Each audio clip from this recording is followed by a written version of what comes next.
for taking this product to market. That's why I'm here. Regarding the on-site, here. Regarding the on-site generation of coagulants, is electricity a common factor? Is it, sorry? Is the supply of electrical power is absolutely essential? Yes, we're simply taking electricity and applying it to the electric plates to cause them to dissolve. Okay, why I'm asking you this question, because in rural part of India, normally the power supply is available about 8 to 16 hours. And in that case, coagulant is an extremely important thing for any physicochemical removal processes. So do you have any battery backup or any systems? So the point I made was that this uses very low power electricity. We have a client that we've designed a system for in California which will be completely solar powered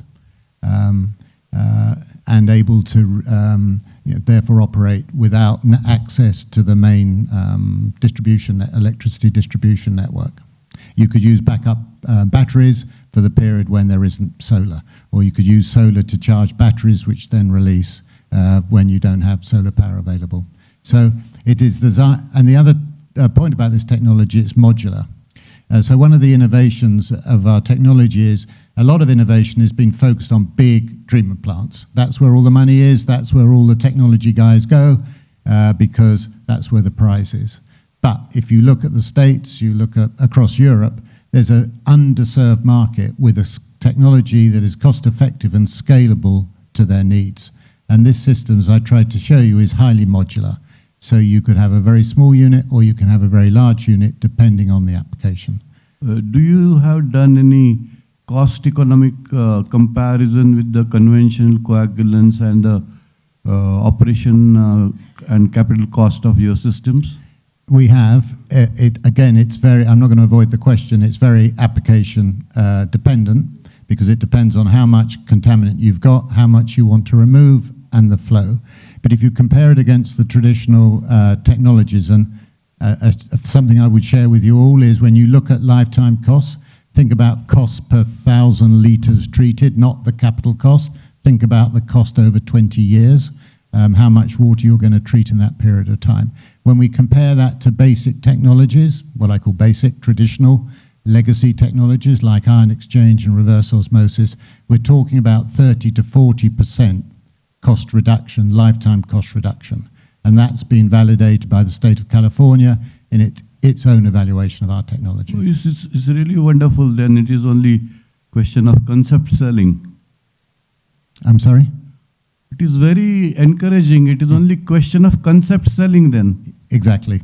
And electrochemistry has been around forever. We just have developed an application of electrochemistry to a range of chemistries that have been well documented. So is this applicable for water as well as wastewater treatment plants? Wastewater, produced water, drinking water. Again, depends on the particular application, the particular contaminant, but it's a very broad spectrum of contaminants that it can address. What is the capacity of the largest plant in the US where you install the system? So we have we're in the process of finalizing the submittals to the state. As I said, this will be for arsenic is 20 million litres a day. But it can scale down to a few hundred litres a day simply because of its modular structure. Apart from the US, in the rest of the world, especially in the developing countries, have you sold this system anywhere? No, we're a British company, but we've stayed focused on the US because that's where we sort of grew up. But we've now arrived at the moment of maturity when we can approach markets like India. Thank you very much. Thank you.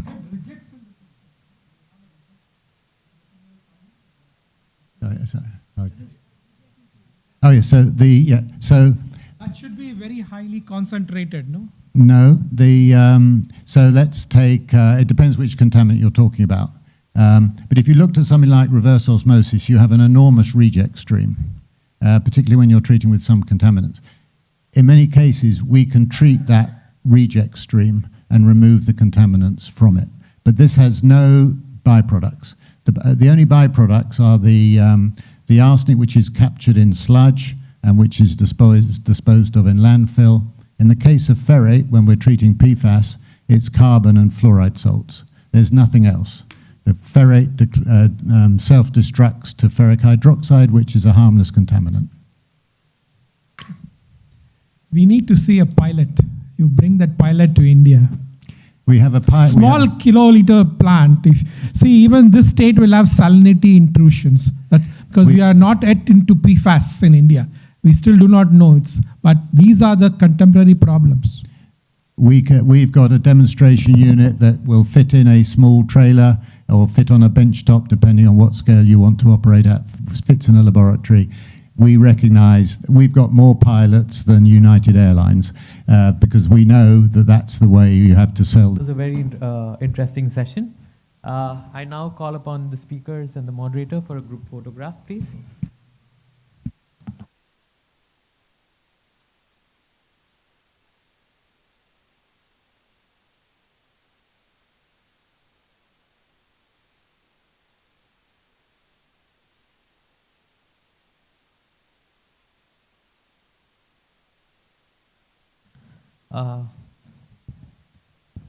Thank you very much.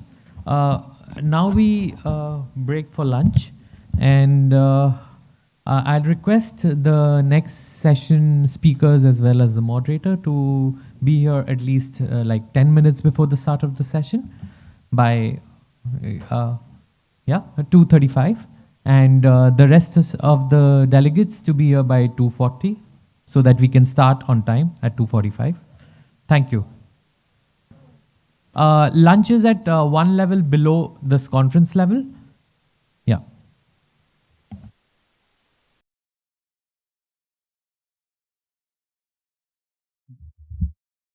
Hello everyone, can you hear me? So now we'll start the next session, and that is I guess technical session 3.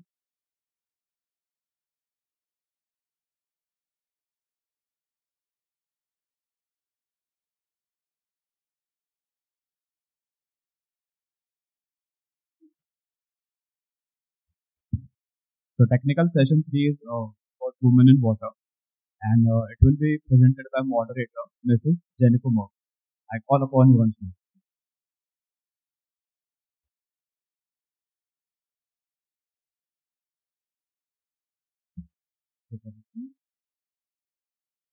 Hello everyone, my name is Jennifer Merck. I am the Director of Business Development at AMP, which is the Association for Material Protection and Performance, which is formerly SFPC and News International. I'm honored to be here moderating the women's water session here.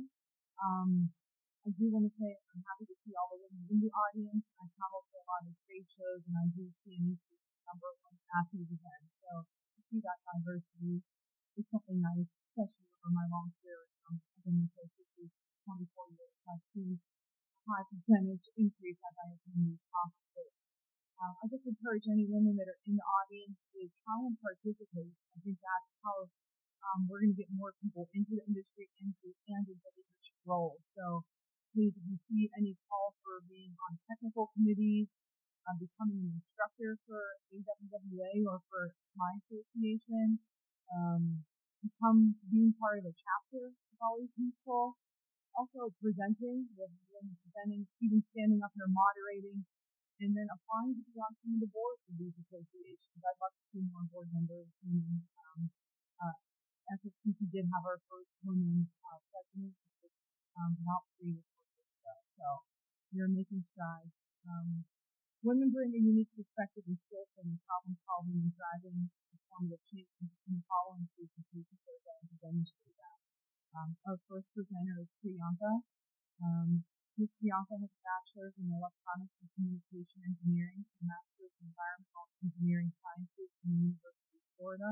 She was also an active young professional in AWWA's Florida chapter. She leads technical deliveries for design build projects for water and wastewater treatment plants in the UK, with over 9 years of experience ranging from electrical technician to a lab technician in medicinal chemistry, drug discovery to a water treatment process engineer. She is a Jill of all trades. So please welcome.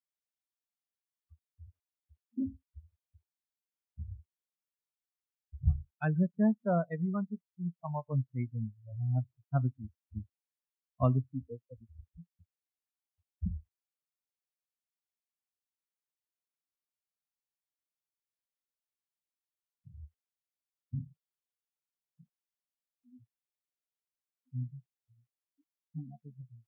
Uh, I'm just taking over once. I've not like welcomed you formally on the stage. So yeah.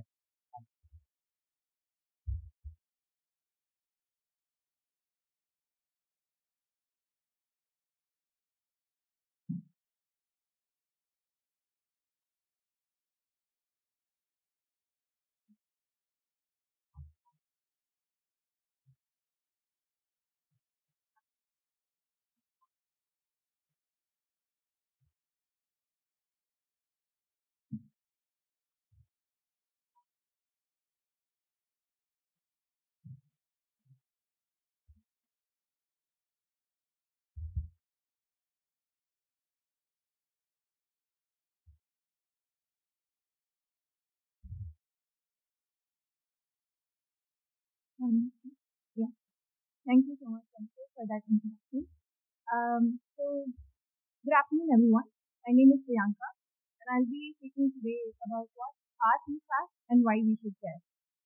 So, in this presentation, we'll be exploring four major parts. As you can see, we're going to be looking at what PFAS are and their common sources, why we should care about PFAS, focusing on their health effects and their environmental impact.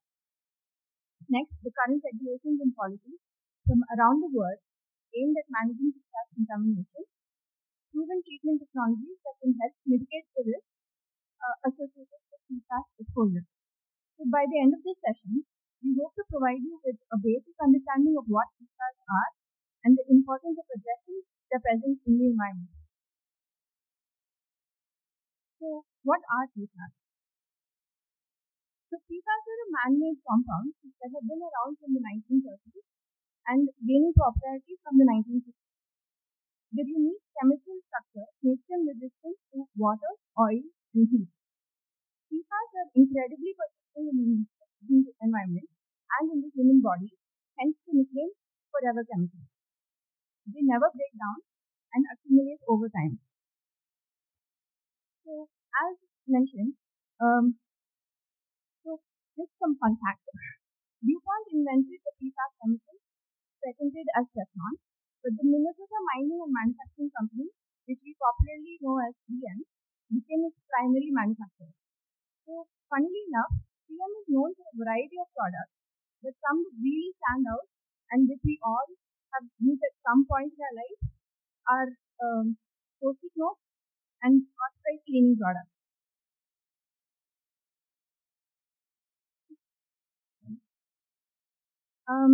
So, as explained, they're present, they they're present in a variety of products that we use in our day-to-day life. We know that PFAS have a variety of uses, but here's a limit to really help visualize just how pervasive they are in our day-to-day life. They are literally all around us, including the cosmetics that we use every day, the let's say the McDonald's fries container that we might take out, the parchment sheet on which your pizza is delivered, and stain-proofing your sofas and beds at home. So next, how do they actually affect us in terms of health and the environment? So here we have a typical PFAS life cycle. As you can see, they from this image, you can see that be it water, air, or soil, they are constantly exposed to PFAS in some form of contamination or the other. There's literally no escape. So here are some health effects of PFAS exposure. It has been found that it increases blood pressure during pregnancy and also affects the birth rate of infants. There is also an increased cancer risk, especially the testicular and prostate cancer. It reduces the efficacy of vaccines in children, especially. It also leads to physical developments like increased cholesterol as well as obesity, as well as thyroid disorders as well as asthma. So I've covered all of the physical effects that it has on our body, but there has been a very recent study ongoing in Purdue University in the United States that is trying to understand PFAS effects on mental health. This ongoing study found that by interacting with dopamine and serotonin, which are commonly called as happy hormones, by interacting with these in the brain, PFAS will affect humans' mental health. So that means that PFAS targets these pathways, which leads to motor disorders like Parkinson's disease and even ADHD, as well as can also lead to extreme depression. So what next? What are we really doing to understand and tackle this emerging and persistent contaminants? So these are some current regulations and policies. Regulations around PFAS are evolving rapidly. Internationally, countries are adopting basic measures to limit PFAS use and manage contamination. First, we have the Stockholm Convention on Persistent Organic Pollution. This is a global treaty that aims to protect the environment and human health from the effects of PFAS. The convention was adopted in 2001 and entered into force in 2004, with India actually joining in around 2006. We have the registration, evaluation, authorization, and restriction of chemicals, or REACH, regulation in the European Union, consists of several EU member states, including Germany, Netherlands, Denmark, Norway, and Sweden, where they have proposed restrictions under this REACH regulation to limit the manufacture, placing on the market, and use of PFAS. Next, the Rotterdam Convention is an international treaty again between 165 countries, including India, that helps countries make informed decisions about trading hazardous chemicals through prior informed consent. In the United States, the Environmental Protection Agency, the EPA, has established health advisories for certain PFAS compounds. Many states also within the United States have come up with their own limits and standards. So on that note, let's just look at some of the drinking water limits that the EPA has set. On April 10th, 2024, the US EPA finalized the first nationwide regulation for PFAS in drinking water.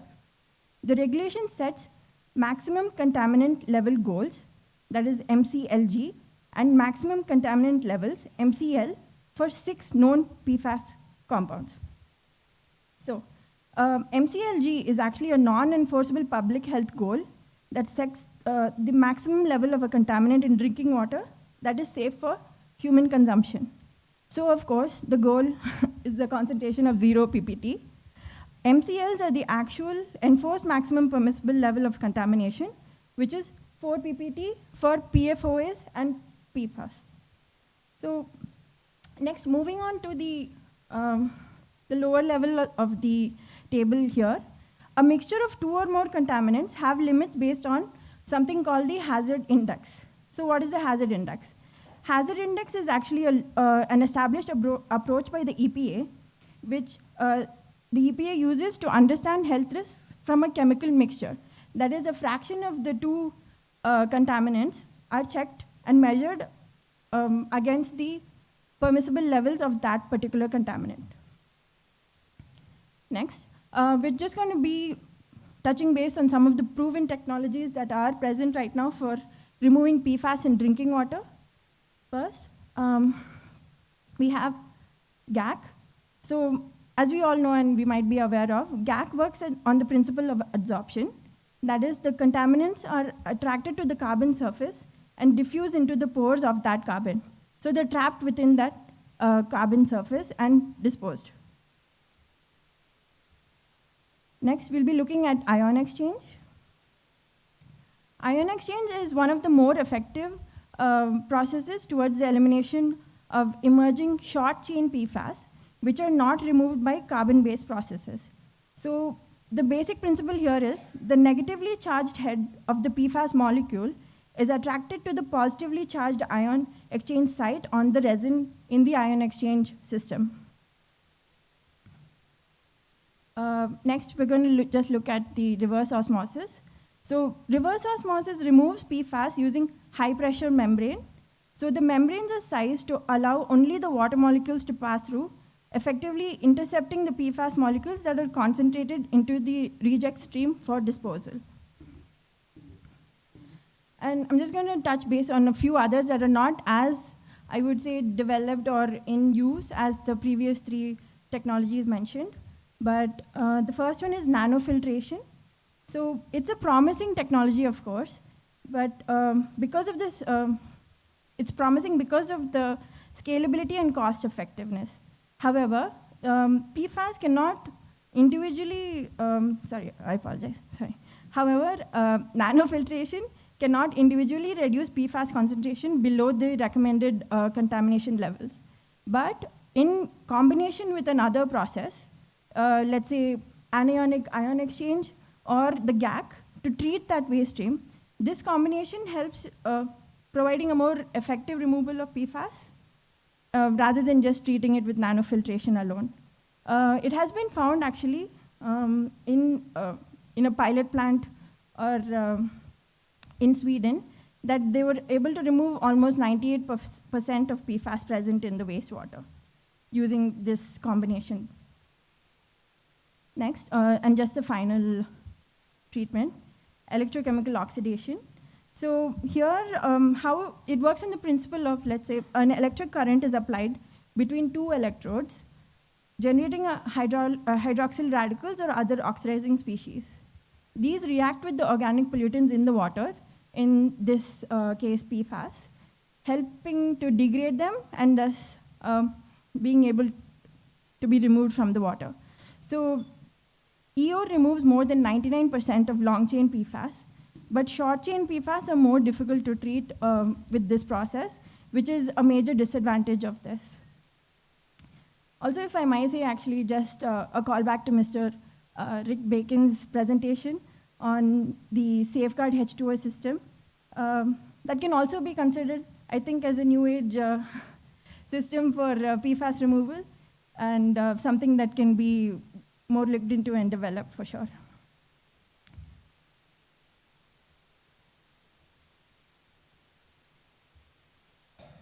So looking ahead, it's crucial to continue research on PFAS alternatives, improve detection methods, and develop more effective treatment technologies. Collaboration between industry, government, and academia will be key to addressing the challenges posed by PFAS. On that note, actually, we do have colleagues in Mott MacDonald, Mr. John Sivardi and Margie Gray, who have done extensive research on this and published a book as well on using ion exchange for treatment of drinking water contaminants. On that note, thank you so much for your time. I hope you enjoyed the presentation.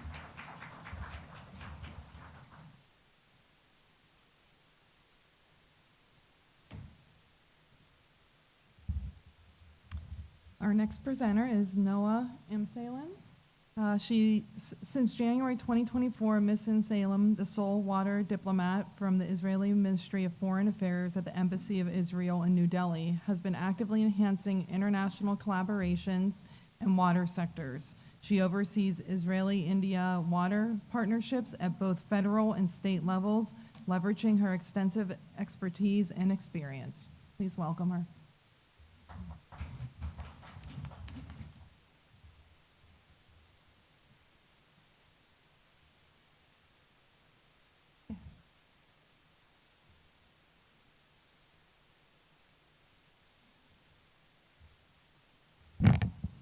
Good afternoon, everyone. My name is Noam Salem, and I'm the water former representative at the Embassy of Israel in India.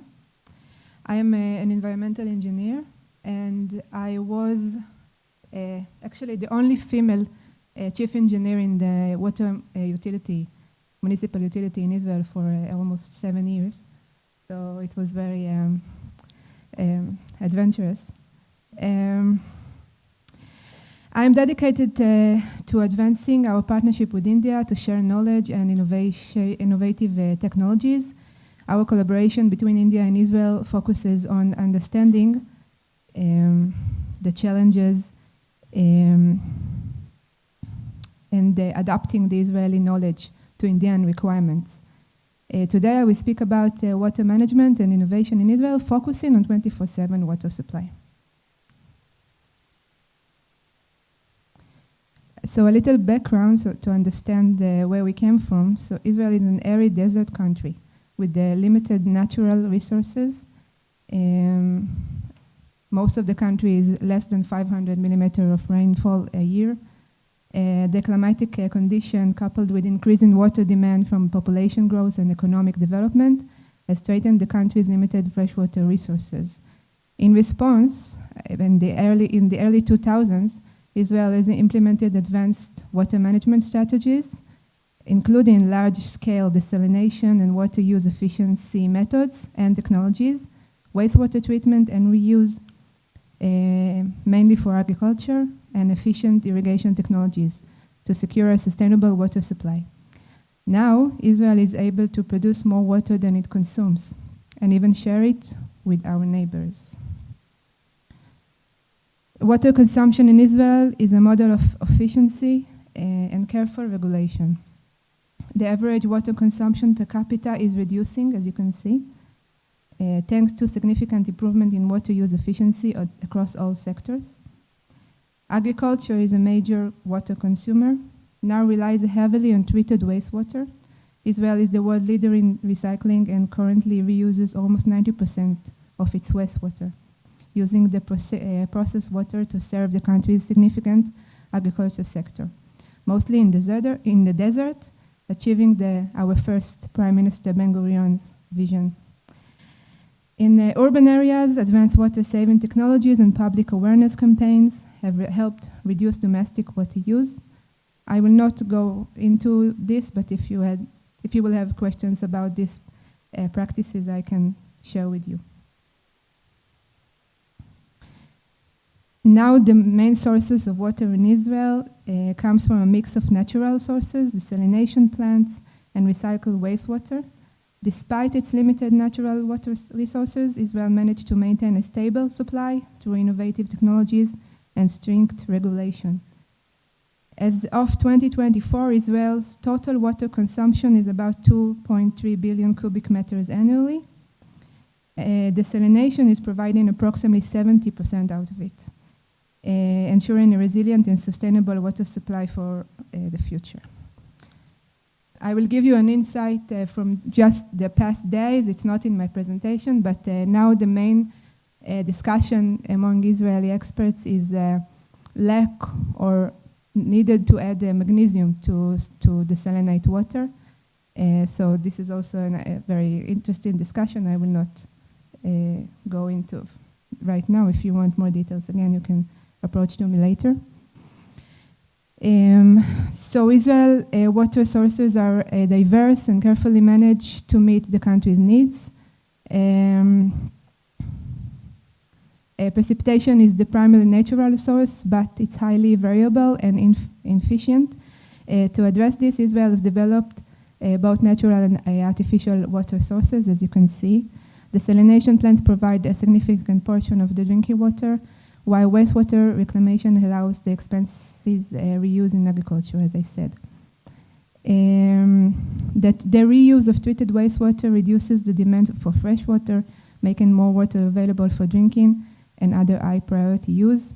It also elevates pressure on natural water bodies, preserving ecosystem and biodiversity. The high level of desalination and wastewater recycling is a critical component of Israel water management strategy today.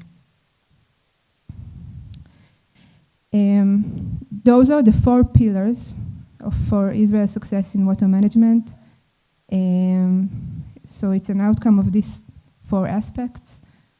First is increasing the water sources, as I mentioned, and innovation in water technology, particularly in desalination and wastewater treatment, but not only. Comprehensive water management and regulation, overseen by the Israeli Water Authority, which includes strict water conservation measures, efficient distribution systems, and robust water quality standards. Public awareness and education programs have fostered a culture of water conservation among the population. and optimizing water use, like efficient water use in urban areas by reducing and precise measuring of consumption and consumption in non-revenue water, and reuse of water for agriculture, and use of brackish water, saline water, and even drip irrigation methods for agriculture. All of this comes to efficiency in use. Okay, now if we will focus on continuous 24/7 water supply. So the way to achieve it, as we did it in Israel, is by those steps. First is by government regulations. The Israeli Water Authority is the main body that deals with water from source to consumer, and it oversees the management and distribution of water resources, implementing policies and standards to maintain efficiency and sustainability. This includes monitoring water quality, managing water rates, and promoting conservation efforts. One important component is master plans for water. They ensure long-term, reliable, and efficient urban water supply by planning infrastructure improvements, managing resources, protecting water sources, and preparing for emergencies. And there are also a wide base for better DPRs, better bid documents, if you rely on master plans. Second is hydraulic design. I will elaborate about it in the next slide. It's a key component for achieving 24/7 water supply. If it's implementation of district metered areas, as mentioned here before, it helps in segmenting supply areas for better management, aiding in leak detection and pressure control. Also, pressure management. It helps reduce water leakages and ensures efficient distribution. Water metering, by accurately measuring water usage, it helps in detecting leaks, managing consumption, and billing efficiently, thereby supporting the sustainability and reliability of the water supply system. And thanks to all those, the water quality is ensures and it's tested regularly for contaminants using advanced monitoring technologies. By regularly testing the microbiological and chemical contaminants, it helps maintain safe drinking water standards and promptly addresses the issues. If we will dive into water losses and leak management, so again, all the other components that I spoke about before are important also here. Water loss, known as non-revenue water, include leaks, thefts, and metering inaccuracies. Effective management is crucial for conserving resources and ensuring sustainability. And the impacts are financial losses and resource wastage. So also here, the regulatory has important role. The Israeli Water Authority enforces strict regulation to minimize water losses and ensure compliance. Regulation ensures accountability and drive improvement in water management practices. Urban water utilities must regularly report their water loss data and comply with set standards, and they use advanced technologies to achieve it. And here, the hydraulic design is important because pressure management in urban water network involves controlling the pressure within the system to reduce water loss. This is achieved through pressure reduction zones, where pressure is systematically lower using devices like pressure reduction valves. Lowering pressure, especially during low demand periods like nighttime, minimize leaks and bursts, which are common causes of water loss. District water metered area, DMAs, is a specific section of the water network that is monitored and managed separately. By isolating those areas, utilities can detect and address leaks more efficiency, ensuring better control over water distribution and reducing overall water loss. And it's also important for water security. If some contaminant is in the water, so you can isolate it very easily. proper pressure management on not only reduce water loss, but also extend the lifespan of the infrastructure.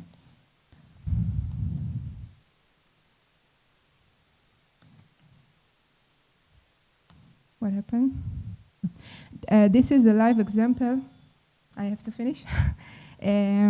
For leak management, thanks to reducing the pressure with the help of pressure reducing valves, you can see the same pipe. Now with pressure, without pressure management, it has leakage, and with the pressure management, the leakage is gone. I must tell you, in my experience in the water utility I was head of, we managed to reduce the non-revenue water from almost 40% since we began this DMA and pressure control process to 18 only by managing the pressure, without changing infrastructure, without any hydraulic design, only by pressure management. So it's big numbers. Okay, because I need to finish. So let's go to the next. Here I'm speaking a little bit about the importance, as I see of the urban water corporations. They are private public entities that receive regulation from the government, from the water authority, but also has to show efficiency and increasing revenue and reduction the non-revenue water. And here I show you, this is from a paper, some newspaper showing the reduction of sewage overflows and malfunctioning in water pipes after establishing of water corporations in Israel in the 2010, around 2010. Okay, that's it. Thank you. Israel experience offer valuable lessons for water scarce region worldwide. I encourage continued collaboration and knowledge exchange between our countries to address common challenges in water management and to explore innovative solutions that can benefit for all of us. Thank you for your attention.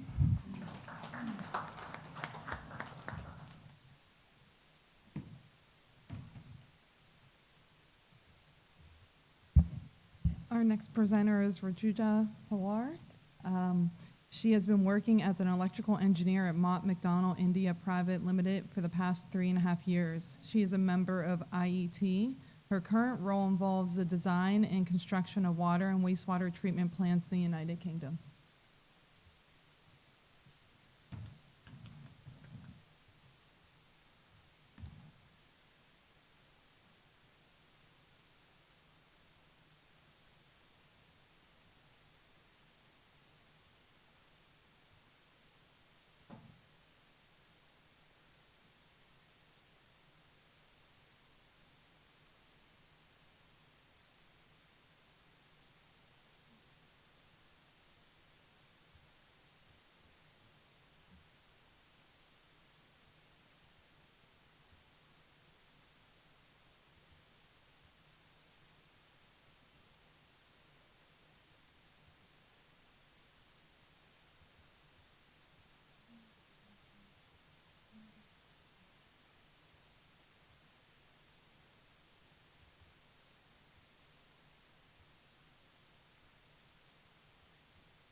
everyone, I'm Rutuja. I'm currently working as electrical engineer with Mott McDonald, and today I'll be talking about global water issues. So I'll be talking about the findings from the UN World Water Development Report and take you through a few case studies. So global water crisis is characterized by water scarcity, water pollution, and climate change. So scarcity that affects over 2 billion people living in water-stressed region, and climate change that contributes to increased droughts and intensified storms. So UN World Water, so these are some of the key points from the UN World Water Development Report. So this report focuses on critical need for resilient water management system. So integrating water management with development strategies can ensure access to water for all. This report also highlights growing challenges of water scarcity, pollution, and unequal distribution. Talking of strategic approaches to water crisis, now this can be done by global cooperation, enhancing water-related data and management system, implementation of this solution to improve water security and support sustainable development. I'm going to actually talk about what all projects we have been implemented and about we do have some interesting case studies to showcase how this crisis is being managed.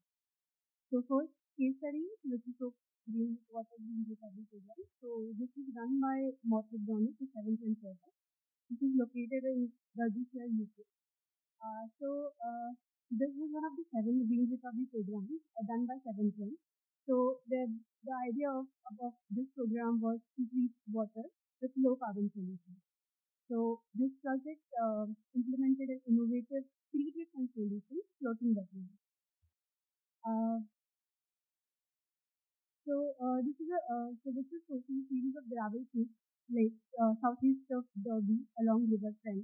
So this was a 80-hectare site which is acquired by 7th to store water as a part of drought resilience project. There was at that time there was a nearby teaching site which was upgraded, but upon inspection it was observed that the quality of raw water did not meet the required standards. So along with upgrade of the existing nearby teaching site, this solution was implemented. So it is a low carbon natural biological treatment to purify river streams. So this was first of its kind and scale in UK to treat water. The theoretical study shows that the floating wetland can remove around 40 to 60% of both nitrogen and solids, considerably reducing the amount of energy and chemicals needed for the subsequent traditional treatment. So this upgrade delivers up to 96 mld of raw or pre-treated raw per day of pre-treated water enough for the city of Derby. And this project also had a focus of the system to ensure their safe return to the habitat. So more on the green recovery program. The reason the floating wetlands was selected because this site was prone to floods during winter. So the pontoons can rise and fall with the water levels, making them resilient to the changing waves and the climate. So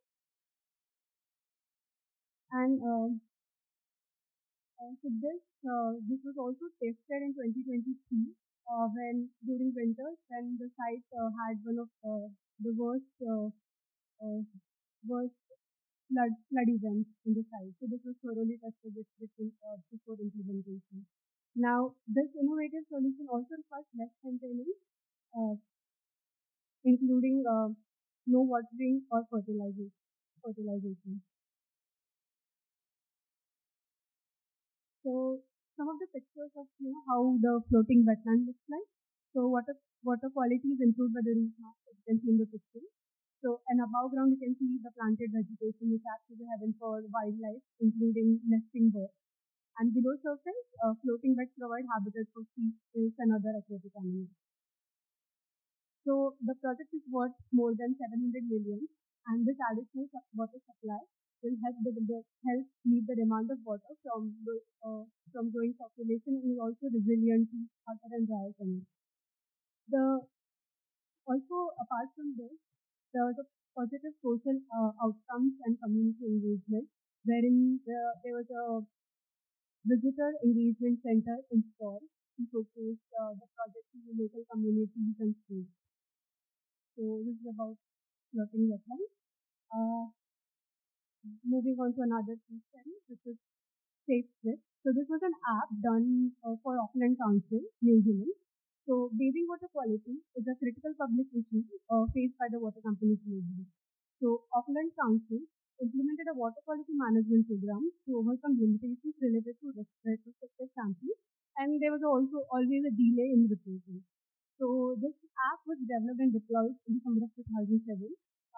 Swimming in Auckland's beaches is a big attraction of living there. But due to heavy rains, seaways from the combined seaways and the stormwater network sometimes overflow.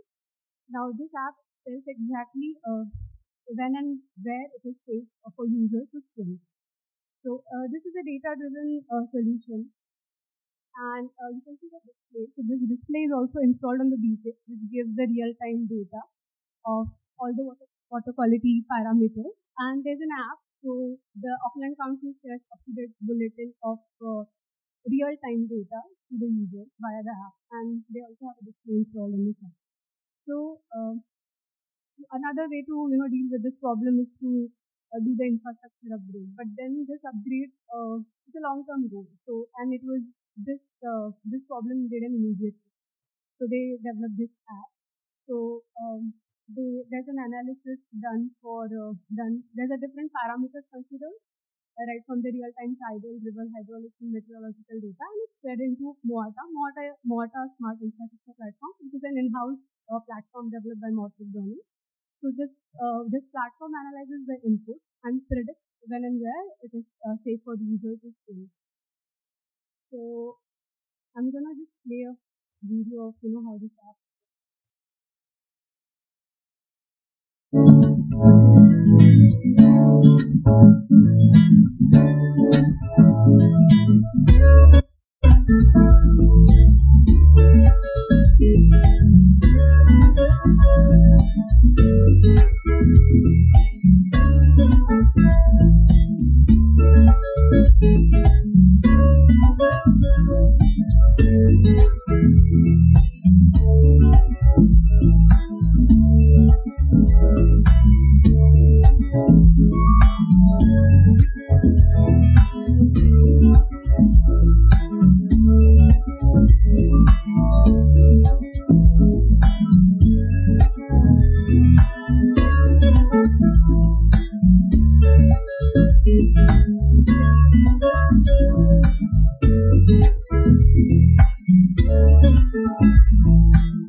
Some of the key points in the app.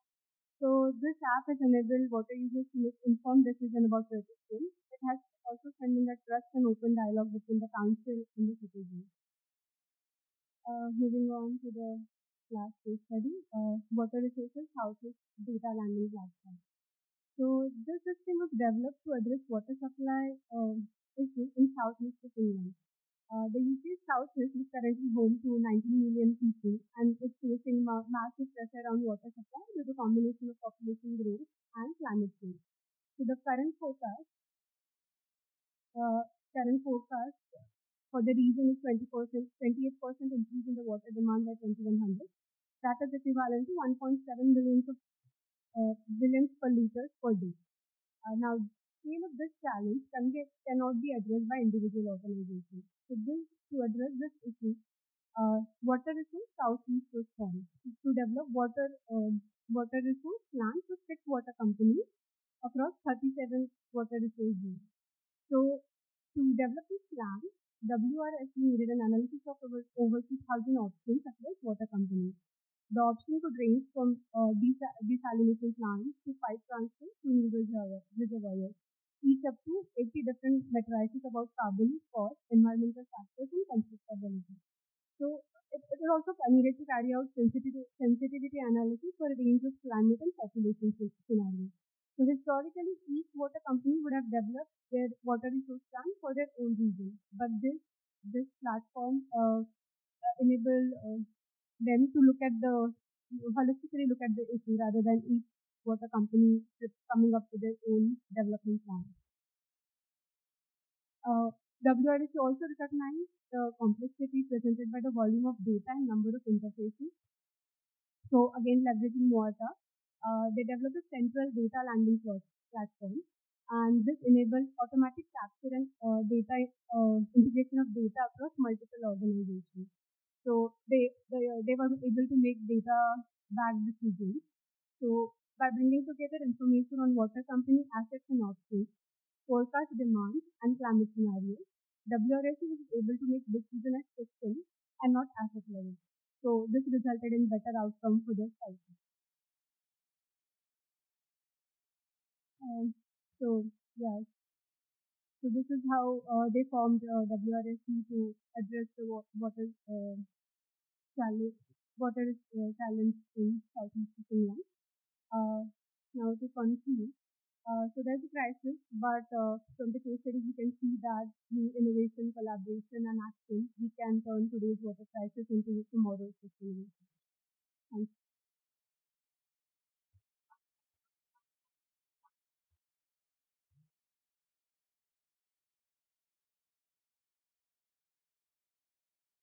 Our last presenter is Ms. Viduti, currently working as an associate professor in Qatar School of Architecture and Planning, pursuing her PhD. She's a Master of Architecture in Urban and Regional Planning, is passionate learner and researcher, and her special interest is in modern management.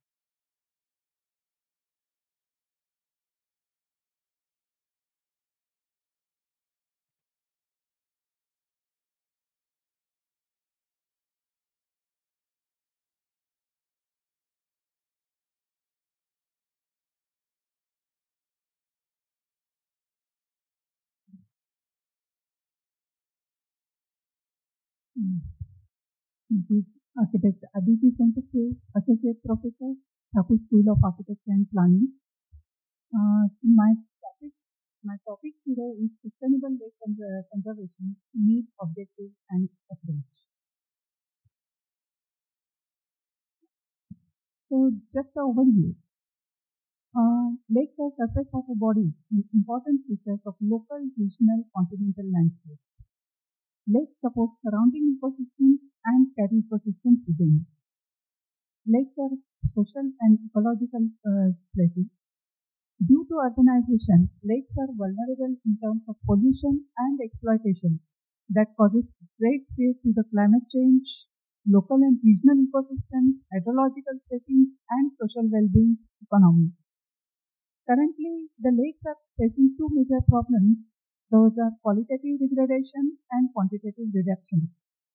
Currently, the lakes are polluted due to anthropogenic intervention, such as wastewater discharge, dumping of organic and inorganic waste, utilization of water, as well as unplanned development in the catchment area.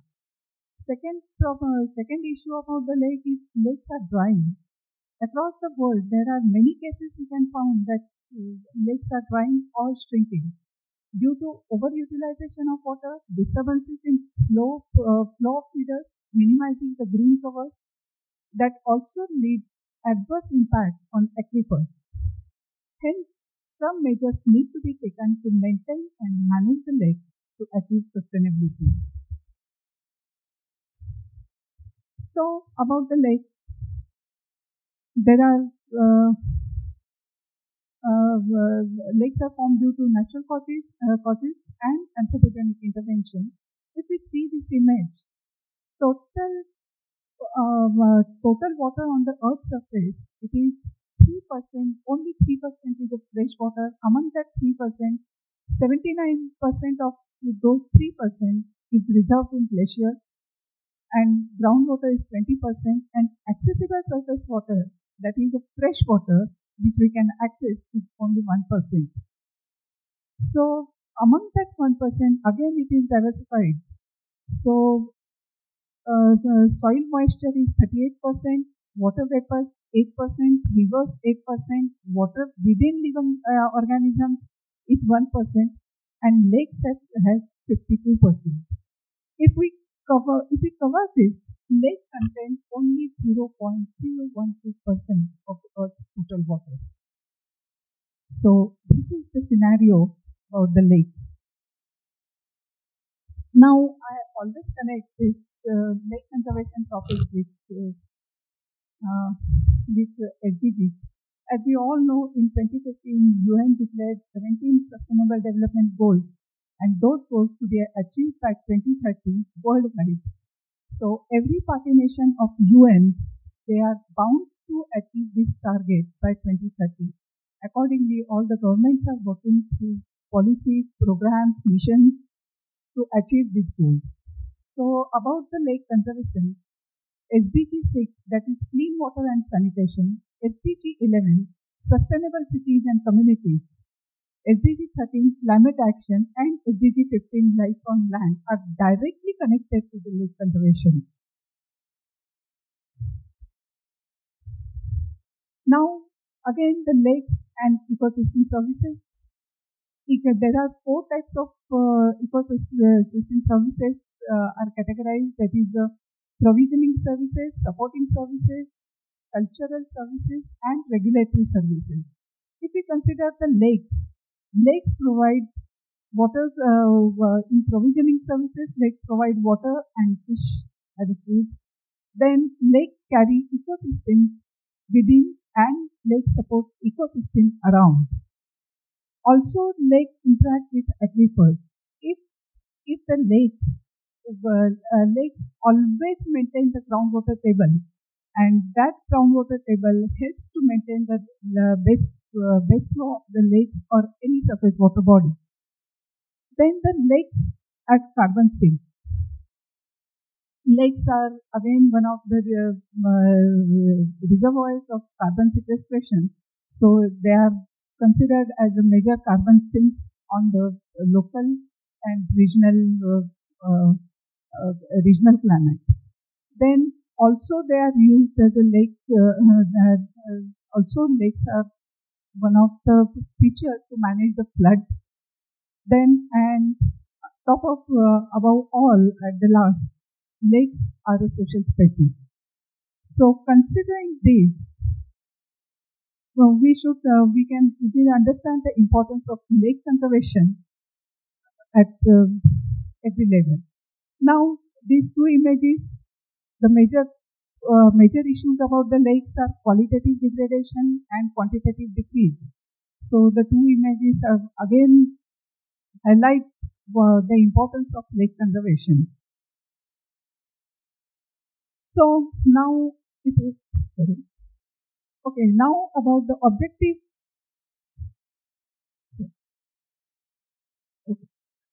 About the objectives of lake conservation, 3 primary objectives we can consider about the lake conservation are maintaining the environmental quality, promoting the social well-being, and gaining the economic benefits.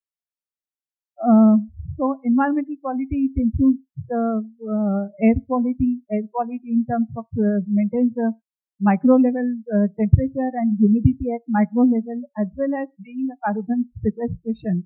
It does not emit any carbon, so can be considered as carbon sinks. Then optimizes hydrological systems, again surface water body and groundwater. And also the stormwater drainage also lakes play important role in stormwater management. Then maintain geological settings and conserve the ecological systems. The ecological systems again on local and regional level. So if we consider the social well-being, that is the accessibility, accessibility to the lakes for livelihood, for example, like provision and services of water and fish or other vegetation as well. So lake can be accessible. Then of course for recreational facilities, then cultural activities, aesthetical enhancement and inclusivity. If, being an architect, I always consider lake as one of the important features of landscape of that city. And of course, lakefront developments are always challenging and very, very interesting for the interesting actions for local government, local communities, and local expertise. Then the third is economic benefit. Of course, economic benefit, lakes provide livelihood to the local people, local communities. Then it can generate the revenue for urban local bodies and also the land value. The adjacent plots or adjacent properties allow to the lakes. They always get a good land value for development. Then holistic approach for lake conservation. So pollution prevention and abatement measures for any lake conservation. These points need to be considered. So as per the NLCP, National Lake Conservation Policy Program, so I have referred to these particular points from that NLCP guidelines. So pollution prevention and abatement measures, then cleaning and desilting of the lakes, maintaining the water quality and ecosystems, strengthening the bunding if there is existing bunding, so that is also one of the parts. Catchment area management, again one of the very crucial and very challenging things, that catchment area management. Then lake fishing development and public access, stakeholder awareness and participation, and capacity building of the stakeholders. So this holistic approach is required for any lake development projects or lake conservation projects. So multidisciplinary interventions for lake conservation, that is institutional drive, engineering solutions, architectural endorsements, and people's participation. So institutional drive, again policy formulation and implementation, then funding, operation and management of lake precincts, then revenue generation and capacity building of all the stakeholders. Among engineering solutions, pollution control and abatement measures, stormwater management, erosion preventions, and catchment area management. These are all the technical solutions. Then architectural endorsement, that is aesthetical enhancement, of course it's there, conservation of ecology, heritage conservation, and developing it as a recreational area. And people's participation, that is a social awareness, community involvement, and these interventions are very much necessary for any lake conservation project. So here I would like to describe a lake in Bengaluru, that is Kaikondrahari Lake. Yes. So Kaikondrahari Lake, if you see this image, these are the Google image. One is the April in 2019, the second image is February 2024. If you see this image, the lake was almost drying, and the area around the lake was not much developed. But now the area is developed, and the still lake is due to conservation efforts, the lake is in good condition. Again, 2009 and 2024 actual images of the lake. So these are the narratives. This is a narrative basically. Till 2000, the lake was filled by fresh water and greenery in surrounding. By 2003, the lake started drying up due to disturbances in the feeder channels. By 2007, a slushy material started deposition at the bed due to sewage disposal in the lake. In 2000, local residents, Priya Ramasubban and Ramesh Sriram, initiated the lake conservation efforts with the help of local residents and experts from the diverse fields, ecologists and architects. They approached BBMP by the time DPR of lake conservation was ready for tendering, and the group, after studying that DPR, the group found that it is not suitable for the local ecological and social aspects. And so they reframed the DPR, and they make value. They added value and make it a social as well as ecological site. So they have given good efforts. They have introduced solid block, idle immersion tank, like for Ganpati, that is a local need of that community, that is a Ganpati immersion tank. Then plantation of native species, jogging track, etc. they added in that. The lake attracted bird species and people confirming the ecological and social well-being. So that rejuvenation completed between year 2009 and 2011. Since then, the lake precinct is ecologically and socially thriving place. So this is about the lake, mapping of the lake. If you see, there are 8 inlets. Among those 8 inlets, 5, 6, and 8 inlets are functional, and rest are non-functional. Then there is a sewage pipeline. This is a sewage pipeline which ultimately meets the main pipe, which cuts through this main road. There are 2 school wells, 1 bore well. There is a wetland area. Then there is a trail. There is a Kalyani immersion tank. This is the immersion tank, and that's how they had approached. There are 3 major drivers in this lake conservation effort, and these are the Kaikondahari Lake, the place and peacemakers. So people and birds and insects, they are the placemakers of this. This is the way forward for sustainable lake conservation. That is the sensitization, integrity, and gender and age and inclusivity. So these are the references. And on the end note, this is the poem which is published on my college page. So I'd just take a few seconds. That is water in the atmosphere, water on the surface, water beneath the earth. Water is life. Do respect and do care. Water is flowing. Water is stagnant. Water is frozen. Water is visible. Water is invisible. Water is life. Do respect and do care. Water for food, water for health, water for transport, water for recreation, water for survival. Water is life. Do respect and do care. Water was abundant. Water is scarce. Water was pure. Water is spoiled. Water was valued. Water is neglected. Water was worshipped. Water is abused. Water is life. Do respect and do care. Water to be preserved. Water to be protected. Water to be recycled. Water to be conserved. Water is life. Do respect and do care. Thank you.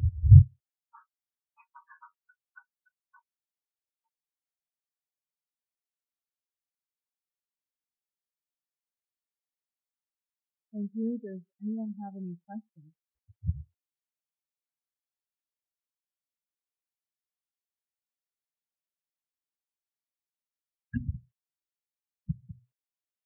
My question to Rosman.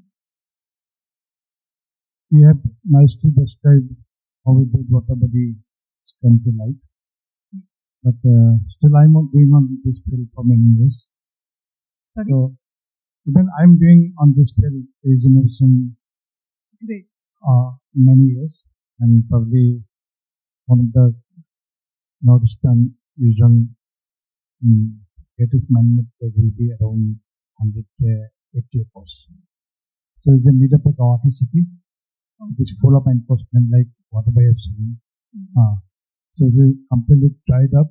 So now we have taken about the land and we have having deep excavation around 45 meters. Now the life has come to them. All the tourists which also we are integrating. But the two three things is what I have done my feelings on it. Because okay, what I have seen from the picture, maybe I may be wrong because the BOD quality of lake is the BOD is very high. Okay. The algae formation is there. The BOD level is very high. So it's not even suitable for like fishes and some fishes and other to remain. And that need to be taken care of.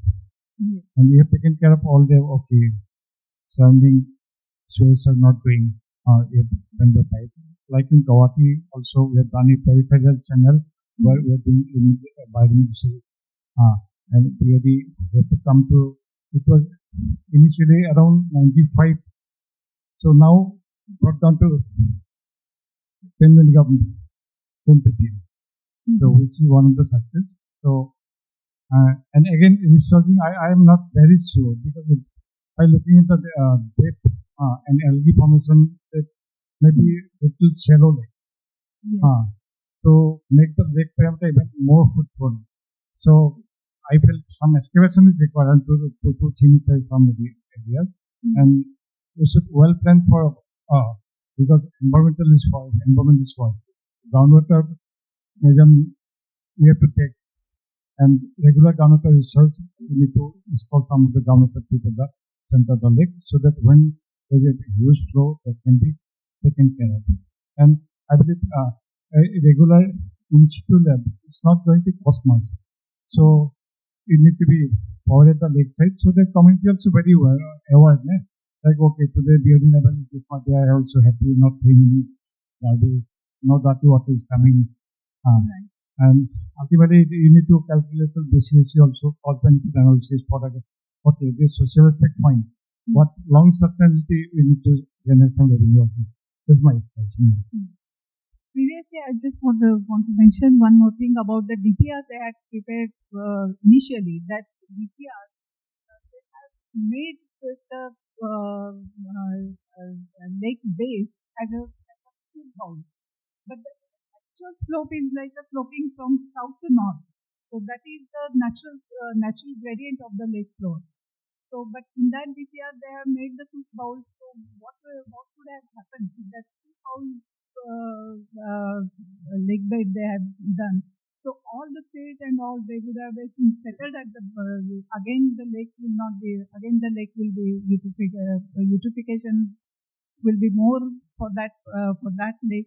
So that is also it was studied ecologically, it was studied technically, and ultimately in the new DPR they eliminated that soup bowl shape of the soup bowl floor of the lake. So that was one of the things. So that also need to be that natural gradient of any lake floor need to be maintained. Because that's what that gradient was. Because of that gradient, the lake sustains in so many centuries. That the DPR or whoever is making DPR, they need to consider these natural points also, environmental points also. The DPR is meant for somebody. So when the flora fauna, what they existed, was there, it need to be revived. Yeah, that environmental setting should not be challenged. For any conservation projects. Our case also, we are fighting 3 years.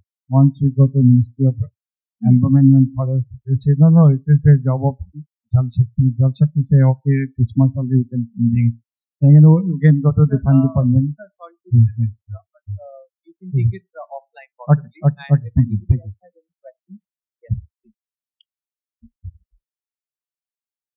First of all, thank you so much for the wonderful sessions, ladies. Thoroughly enjoyed, truly informative. My question is to Noah. In your slide pertaining to water management framework, you mentioned promoting awareness and education. So how exactly you spread awareness and sensitized stakeholders about water management? Around 2000, early 2000, Israeli government and Israeli Water Authority decided to come out with a campaign, public campaign. I don't have the photo, I can share it with you if you want. The headline was Israel is getting dry. You saw a beautiful lady, and her face was peeling, drying, like the desert shown before with the lake. And it was very effective. They took a lot of influencers from the models and actors and did the same drill. And it was very effective. It reduces the annual consumption. I don't remember the figures, but I know that if you compare it, it's like building a desalination plant. And plus, after 1 year, also come out with a drought tax that if you use, you have average consumption for per household per capita, and if you use more than that, you pay twice, thrice, depends on the consumption. So it also helped reduce, and it also made the awareness very effective. I can share more information if you want. Mm-hmm. Can I have a last question, please? At a time? Hello. So to you, madam, it is regarding Israel water. You have mentioned that per capita consumption is 257 cubic per year. Almost it will be around 700 LPCD. It's quite high. When did I mention it? Yes, 257 cubic meters per year per capita per year. No, I think it was total consumption. Per year, no, per capita consumption per year, 250 meters. Anyway, that's what I is that maybe. But it looks to be 700 cubic meters per person per day. It's quite high. It's around 180, 200. Maybe. This is maybe it's a mistake. Okay. Thank you. I have two questions. One for Noah. I know I know Israel is doing wonderful with respect to recycle and reuse, and most of your water is going to agriculture. Is Israel thinking of doing any IPR or DPR in the future? Because there are none right now. DPR for what? Direct potable reuse. For what? Direct potable reuse from wastewater. Currently, all your reuse goes to agriculture. Yes. I don't know the exact answer for that, but I'm guessing the answer is no. Because there are still some reports and academic researchers shows that the quality of water, even after reuse and even after Shafdan treatment plant, if you are familiar, Shafdan treatment plant is a photo-treatment. It goes after treatment. It goes in the soil, and the soil is being used as a medium for treatment as well. And the water quality comes out very well. But even after Shafdan, researchers shows that it's not good enough for drinking, and there are other possibilities. And maybe if we had big natural lakes like in California, I know they do it. They mix it. So it's the contamination is still very low, but in Israel it's not feasible. And one more question to Priyanka. When you did the study for PFAS, did you do any research in India? Is there a PFAS in India? So currently, right now, there are no regulations in India, as Mr. Natarajan also mentioned. But hopefully, I feel like maybe bringing that into more the limelight would help. Start building that dialogue and bringing that into the limelight, because it's something we really have to start looking into for sure. It's already there. That's why I suggested go read the articles from IIT Madras. 135 nanograms per liter is the PFAS found in Chennai. So please. Currently, right now. Yes, right. It's 135. Okay, thank you. I think, yeah. Yeah, make it more regular.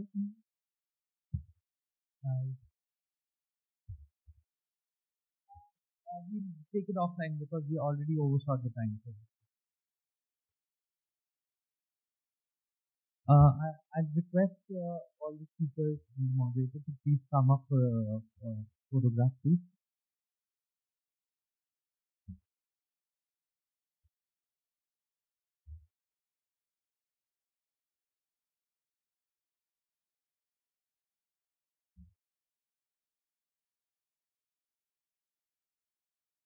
And I'd also request all the women water professionals to come forward for a group photograph. All the women water professionals. Yes, please.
With this, we end this session, and let us take a very, very quick tea break for 10 minutes and assemble here again.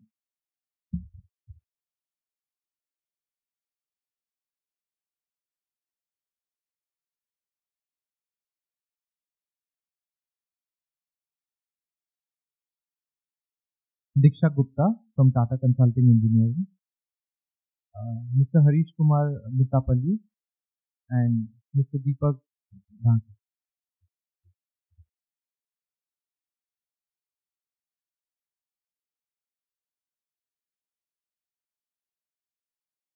Over to you.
We just give a token of appreciation from our end to all the moderators and the speakers.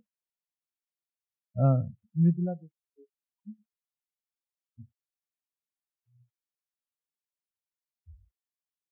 Diksha Gupta from Tata Consulting Engineering,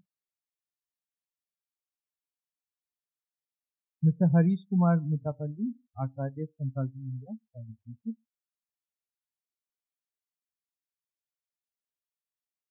and Mr. Deepak Dhanke, Aqua India Technical.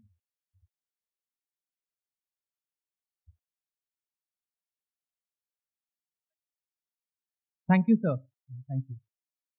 Over to you.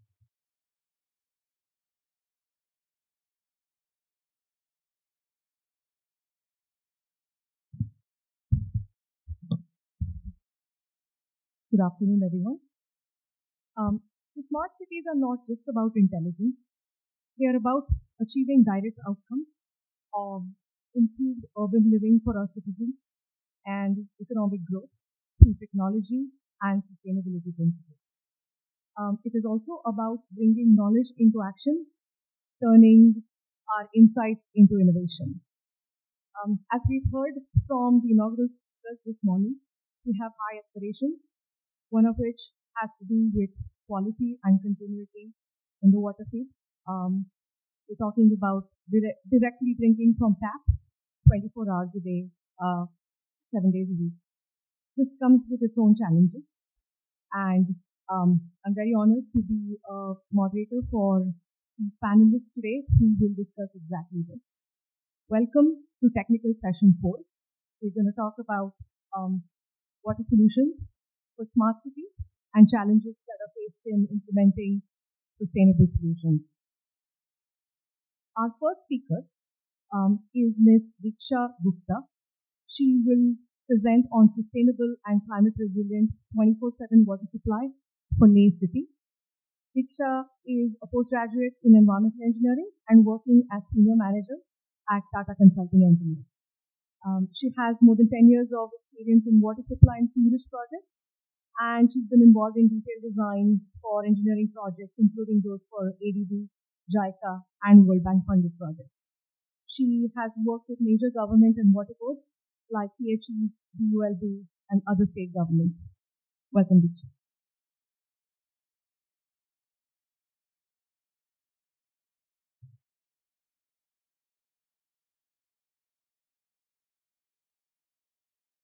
Thank you so much. Good afternoon, everyone. As Ms. Murdula has briefed, I will pass on to the presentation. Today, I'm going to present the sustainable and climate resilient 24/7 water supply system in Leh City. About Leh City, everyone knows it's at the highest altitude. The area that we have taken in the project is 17.6 square meters. Population is 30,000 as per census 2011. The temperature ranges from minus 30 degrees to 35 degrees.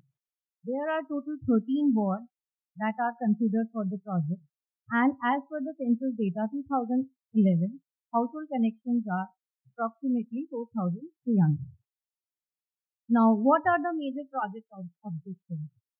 Preparation of digitized map for water infrastructure and DPR with value engineer detailed hydraulic network design and technical design for construction of WTP for 4 climatic conditions of Leh to achieve 24/7 water supply system to cover 100% household connection, to achieve effective control over the quantum of water supplied versus delivery, and to minimize the NRW losses by installation of flow meters and SCADA systems. Now, what is the scope of work that CCE is doing for the project? In this project, there are 2 phases. One is the preparation of DPR, and the second is tendering phase, and the third is construction and supervision phase. For the DPR, what are the basic things and start how we do the progress? Number 1 is assessment of existing systems. Our team has visited Leh City and observed what are the present scenarios of water supply system, existing pipeline, how water is treated, and condition assessment of the existing infrastructure was done, stakeholder consultation was done, and an analysis of gap to obtain the data and identification of that gap. Then field investigations are done.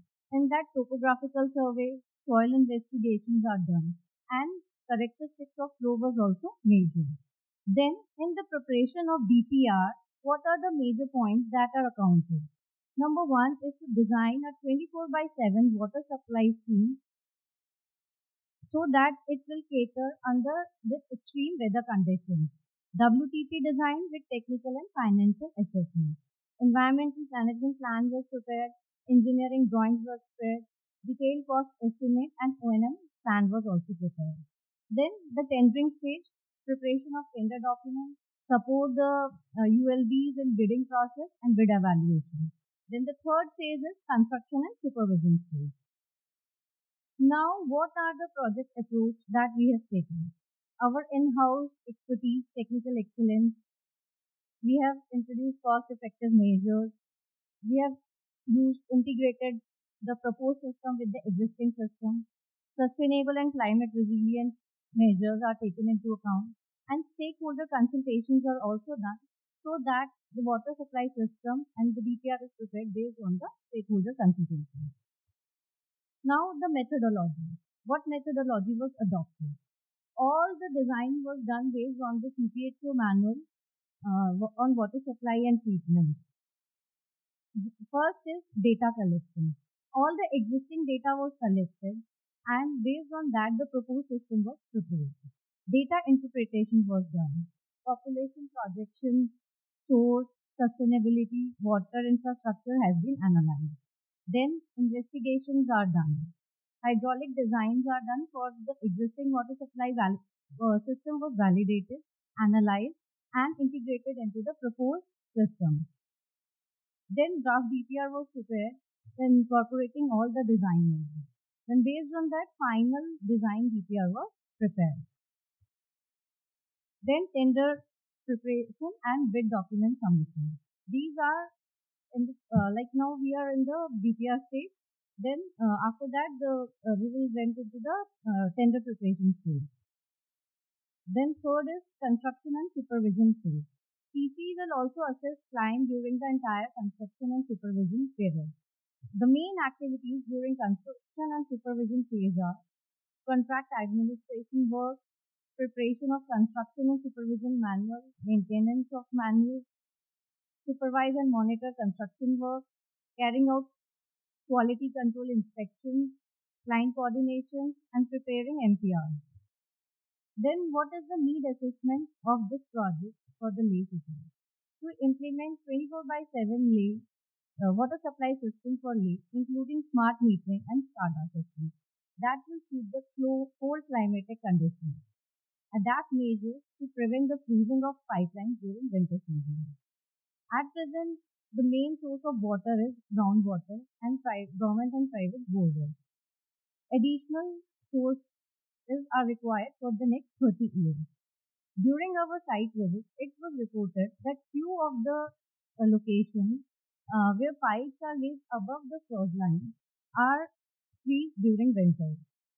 For house service connections, proper measures to avoid freezing during winter season need to be analyzed.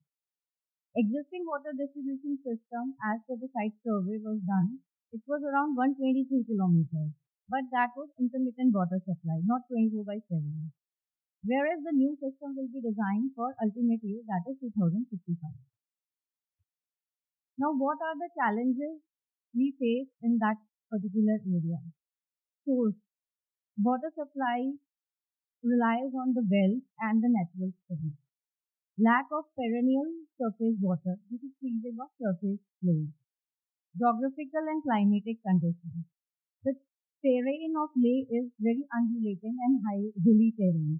There was complication in installation of pipes and maintenance. And under extreme cold conditions, the water taps and the surface water freezes. Now, water supply components. House service connections and pipes freeze during winter, causing reservoirs and machineries to freeze. Break and leak to water supply disruption.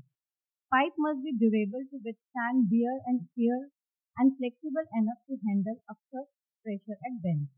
Then WTP operation. WTP must be maintained at an optimal temperature with strong insulation and temperature management even in sub-zero conditions.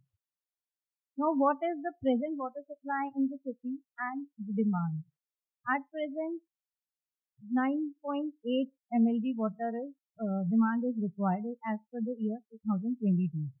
And the present supply through tube wells are 4.7 mld. So there was a gap of around 4 to 5 mld which we need to cater for the future scenario. These are the population projection and water demand estimation was done for ultimate year 2055.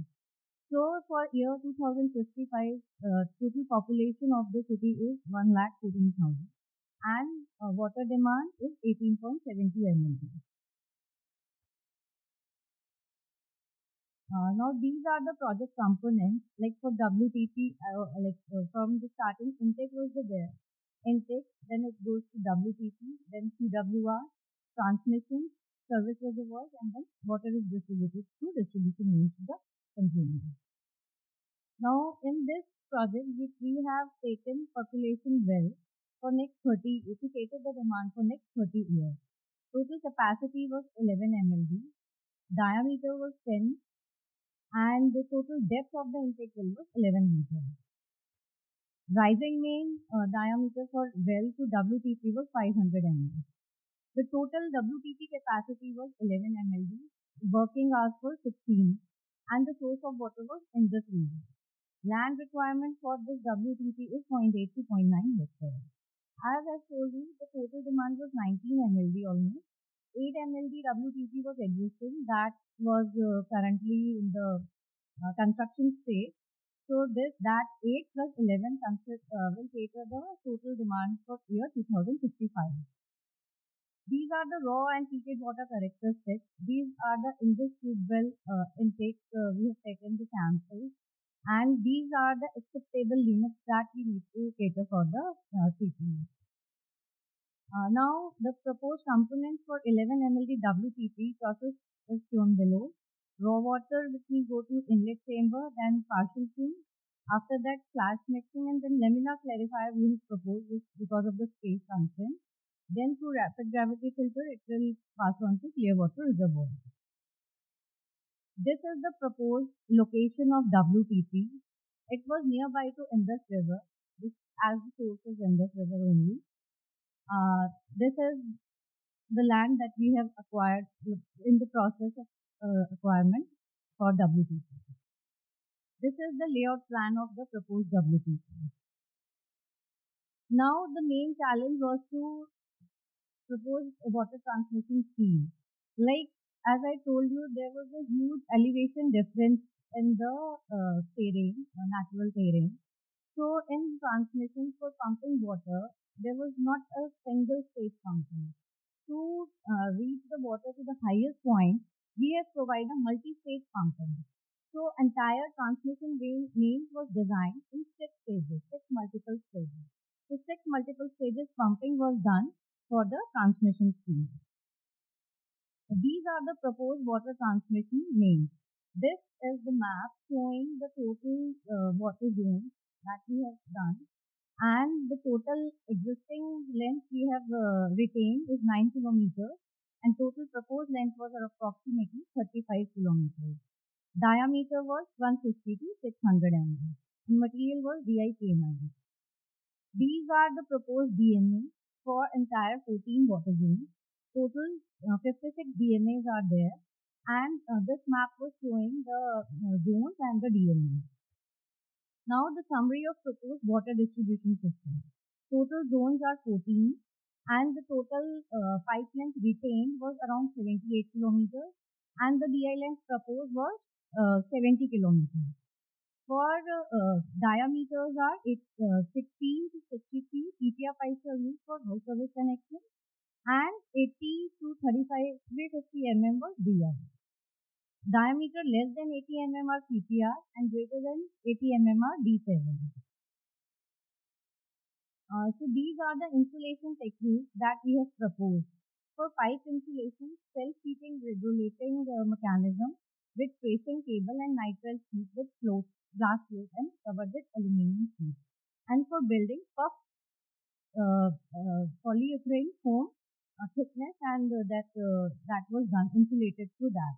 In the figure, it was showing how this house service connection was coated with a self-regulating mechanism, and it was covered with that aluminum sheet. That was the practical example when our team has visited Leh. It was shown there. Now these are the pipe material recommendations. We have considered DI double chamber restraint joint 39 pipes for hilly terrain. These are still here. Now, what are the advantages of DI double chamber restraint joint? These are easy to assemble and disassemble. Execution is faster, very useful when there was no space for third block. Trenchless, can be used in trenchless pipelines.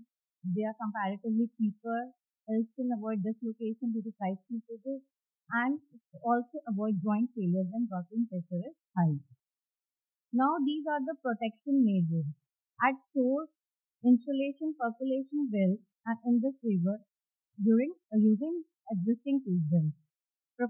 We have also proposed a retaining wall around the WTP boundary so that it can be protected from the river inlet, banks of Indus River. And in this, we have proposed a 1 day capacity storage in all the reservoirs to handle water fluctuations. In water transmission and distribution, multi-stage pumping was done. Entire city was divided into 14 zones and 16 DMA, and the distribution is entirely gravity based. Bulk meters was also installed.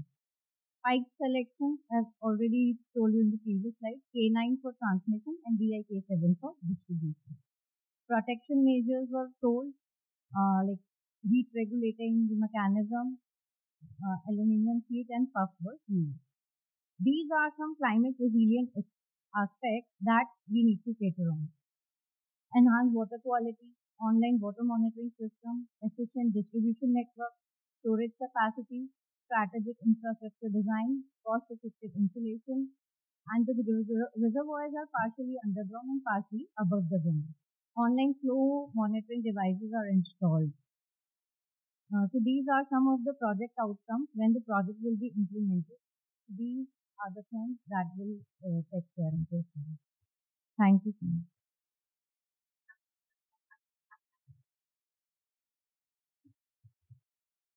Thank you so much. It would have been a very interesting site visit actually to organize a hand for people wanting to be on your site. Going to the next presentation, the title is Sustainable Approach to Reduce Treatment Plant Capital and Operational Costs to Encourage Water Reuse. The speaker is Harish Kumar. Harish is he works as a mechanical engineer with RKD from Central India, and he has about 7.5 years of design experience with water, wastewater.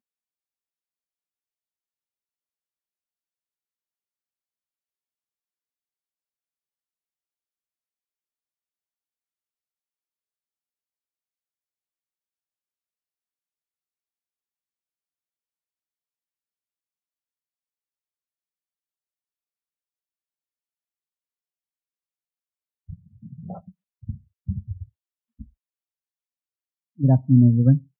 Myself Harish, and I'm working in RKD Central India Private Limited. I have more than 7+ years of experience in water and wastewater industry. Today, I'm going to speak about the topic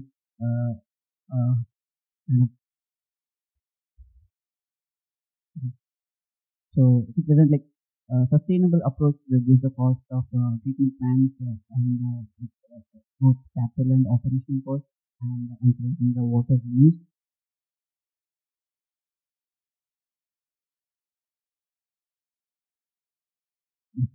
So today mainly we talked about the sustainable approach and why we need this sustainable approach for the water and wastewater treatment plants and how we are going to attain these sustainable approaches and what are the solutions we have implemented in our project and some case studies we have to going to discuss and advantages of these sustainable options in future. If you have any solution, like any problem, how we can attain these sustainable approaches for those things. So moving forward to the next slide. In one of our previous projects, we implemented these methods to attain sustainability. And I'm not saying these are the only options to attain the sustainability. But we have many other options as well. But based on our experience and based on our project which we are implementing, we just wanted to showcase the case studies in the project we have done. So as you know, recently we have this more population growth and urban development, which is demanding more water. How we are going to use it.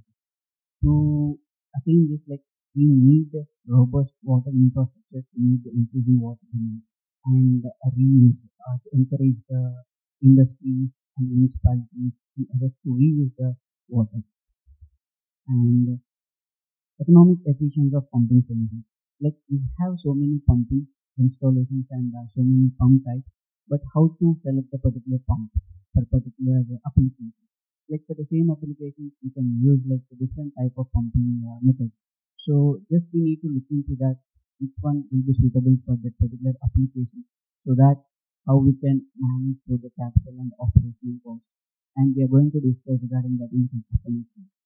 And by adapting some advanced technologies like biological nutrient removal and crop media filter, like as we know, like in most of our Indian projects, when we are talking about the biological treatment, majorly we use MBBR and SBR as the biological treatment process. But apart from that, we have many other options as well, like biological neutral treatment and many other options. Like this is one we used in one of the projects, so I'm just mentioning this. And we have other options as well, so that which use the less power consumption, which will lead us to the sustainability. So like we discussed some of the options in the previous slides, what are that sustainable approaches and how it is making the process as a sustainable. So first, if I talking about the pumping solutions, like as I mentioned, we have different type of pumpings. So by selecting some of the pumping like that, we are going to discuss in further slides, like kind of a vertical turbine pump with a can installations.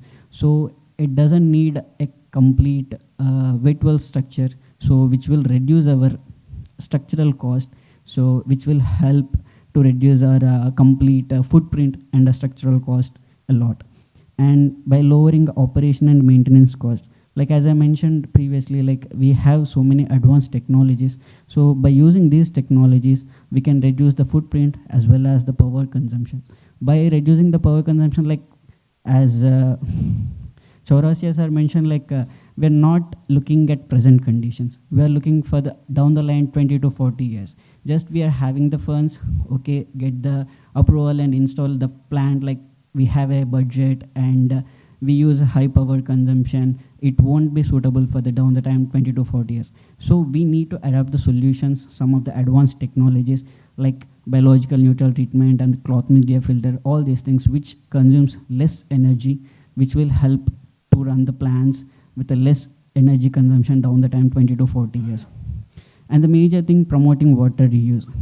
As we know, like in India, we have the wastewater treatment plants in each and every city. But how much that treated water we are using? Most of the from treated wastewater treatment plants, we are putting that water into the nala or river body, which is sometimes like we are treating the water and we are again putting in a polluted area. Like most of the places like in a water body where we don't have the clear water. So we can encourage the industries to reuse this water. Example like power plants, we can use this water for the cooling towers and many other applications. So this is the one of the major thing we need to promote. So to just discuss like in this today, like I just wanted to focus on the pumping stations. So as all you know, like there are multiple pumps and different types of installations. I just want to touch base like what are the type of pumps and what are the installations we have. So the pumping stations are broadly divided into two categories, like wet installation and dry installations. In the wet installations, again we have two types, submersible pumps with a wet well and vertical turbine pumps with a wet well arrangement. Again, once we are coming to the dry installation, we have a HSC pumps, horizontal split case centrifugal pumps. Again, we have a vertical turbine pump with a can installation where we not required any particular wet well. And each and every pump and every pumping station, it has its own merits and demerits. I'm not saying like a particular application that is the only one option, but we have a multiple options. We need to look into that, which is the suitable one in both economical as well as in the future while operating and maintaining. So just I want to touch base like the submersible pumps with a wet well, like it has its own merits and demerits, but when it comes with the submersible pumps, it has a limited availability of wider range of flow and high head applications. And for the vertical turbines with a wet well, it just need another structure where we need to put a water retaining wet well, so it makes the installation bit more costly. When coming to the dry installation, horizontal split case centrifugal pumps, as we see like in most of the Indian projects, we have using these pumps everywhere, clear water and some places in raw water applications also. Only the problem is like the HSE pumps, which are bit difficult to operate at a low net positive suction head available. Again, here we need a separate dry well and wet well. We have a wet well, and again to place the pumps and to put the maintenance bay and the motors, the electrical panels, we need a dry well as well to install these pumps. Now another option we have in the dry installation, vertical turbine pumps with a can installation. This is the option I want to highlight today. Like, this is the pump where we can do the pumping without any wet well. Like, we can avoid completely a structure where we can save a lot of cost. And this can be helpful, and it is available at a higher flows and head availability also. I just want to show you like some of the pump house models like which we are currently developing for one of our East Jackson County projects. So as you can see, the left one, the left one, this is the vertical turbine pump with a wet well installation, and the right one, which is a vertical turbine pump with a can installation. You can clearly make out like there is no separate structure. The vertical turbine pump with a can installation, simply it can stay on the pump pad. All we need is a concrete encasement over the pipe to avoid the direct loading on the piping. But in case of vertical turbine pump with wet well, like we need a whole structure, a water retaining structure to store the water. And this is the typical type of intake designs we are using in the Indian projects, like where we have a jack well, approach bridge. From there we are taking the water and we are putting into the wet well again. From there we are pumping by using the HSE pumps or the vertical turbine pumps. It depends on the client requirement. So it is unnecessarily adding an extra cost to the particular pumping station, that which we can avoid with a vertical turbine can pump. So this is a project we already implemented in for one of our client in US, so which is a Frederick Water. This is particularly developed in Virginia State, in Upper River. So as you can see, we are taking the water from the riverbed with this. As you can see, these. So these are the screens to avoid the solid material to enter into the pumps, and we have this suction header which is directly connected with the can, so we can completely avoid the wet well, like which is a water retaining structure. That complete cost can be saved by using the vertical can installation pumps. And this is approved installation, like already in most of the projects in the US we are using and implementing.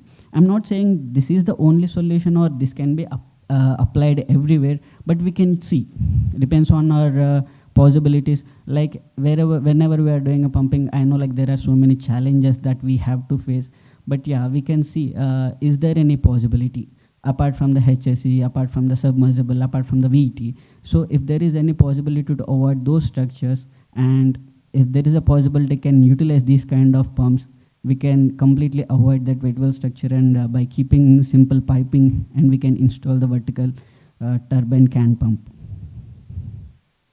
So why I'm stressing on the vertical turbine can installations pump, like what are the advantages we have? As you can see, like this can be, these particular pumps can be used for both raw water and clear water applications, and it has a wide range of availability in terms of flow and higher heads, and having a greater efficiency compared with this pump. Like we can use for both the, like it's giving one more tick option to choosing the pumps compared with the other pumps.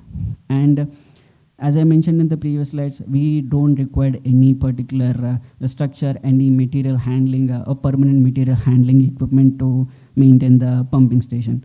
And most of the vertical turbine pumps are self-priming. Like we don't need to do any remove of vacuum or pumping of water to remove, like to do the priming. So it can be operated without any priming operation. And when we're talking like this, it has a good advantage. It can operate at a low net positive suction head also. And the pumps can be installed open to atmosphere condition, as you can see in the photo. Like normally in another pump houses, we need a complete material handling, a permanent material handling equipment. So here we don't need that. we can bring a mobile crane and we can do any maintenance whenever the requirement is there. And due to the reduced structural cost by avoiding that and some of the mechanical equipment and having a less footprint, this is this pumping method, like we can consider it as a sustainable practice, and we can implement like wherever the possible cases are.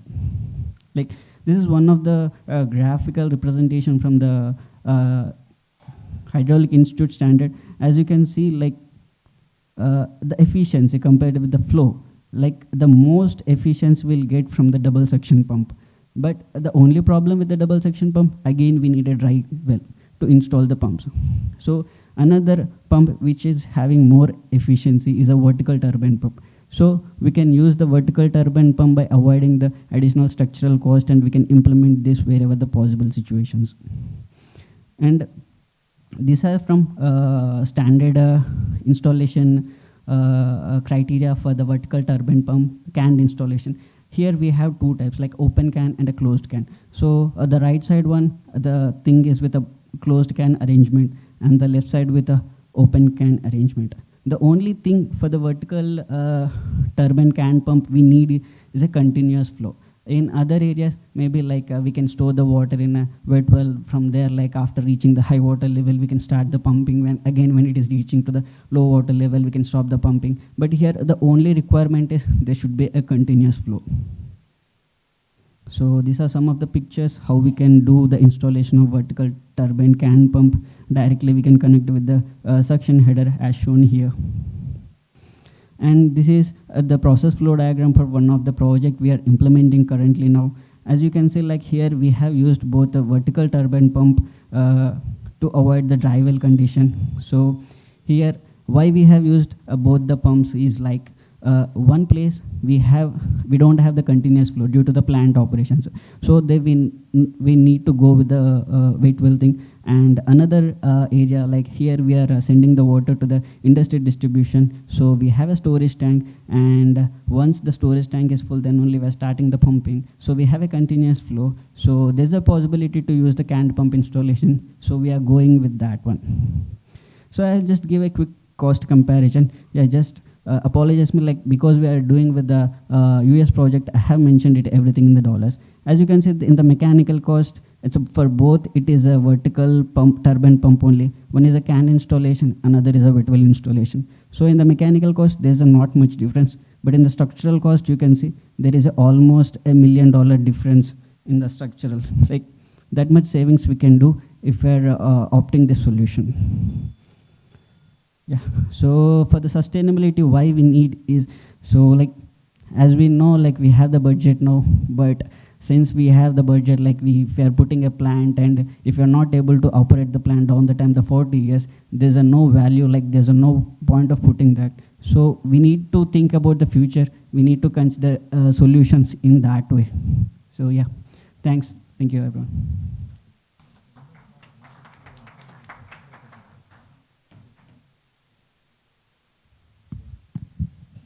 Thank you, Harish.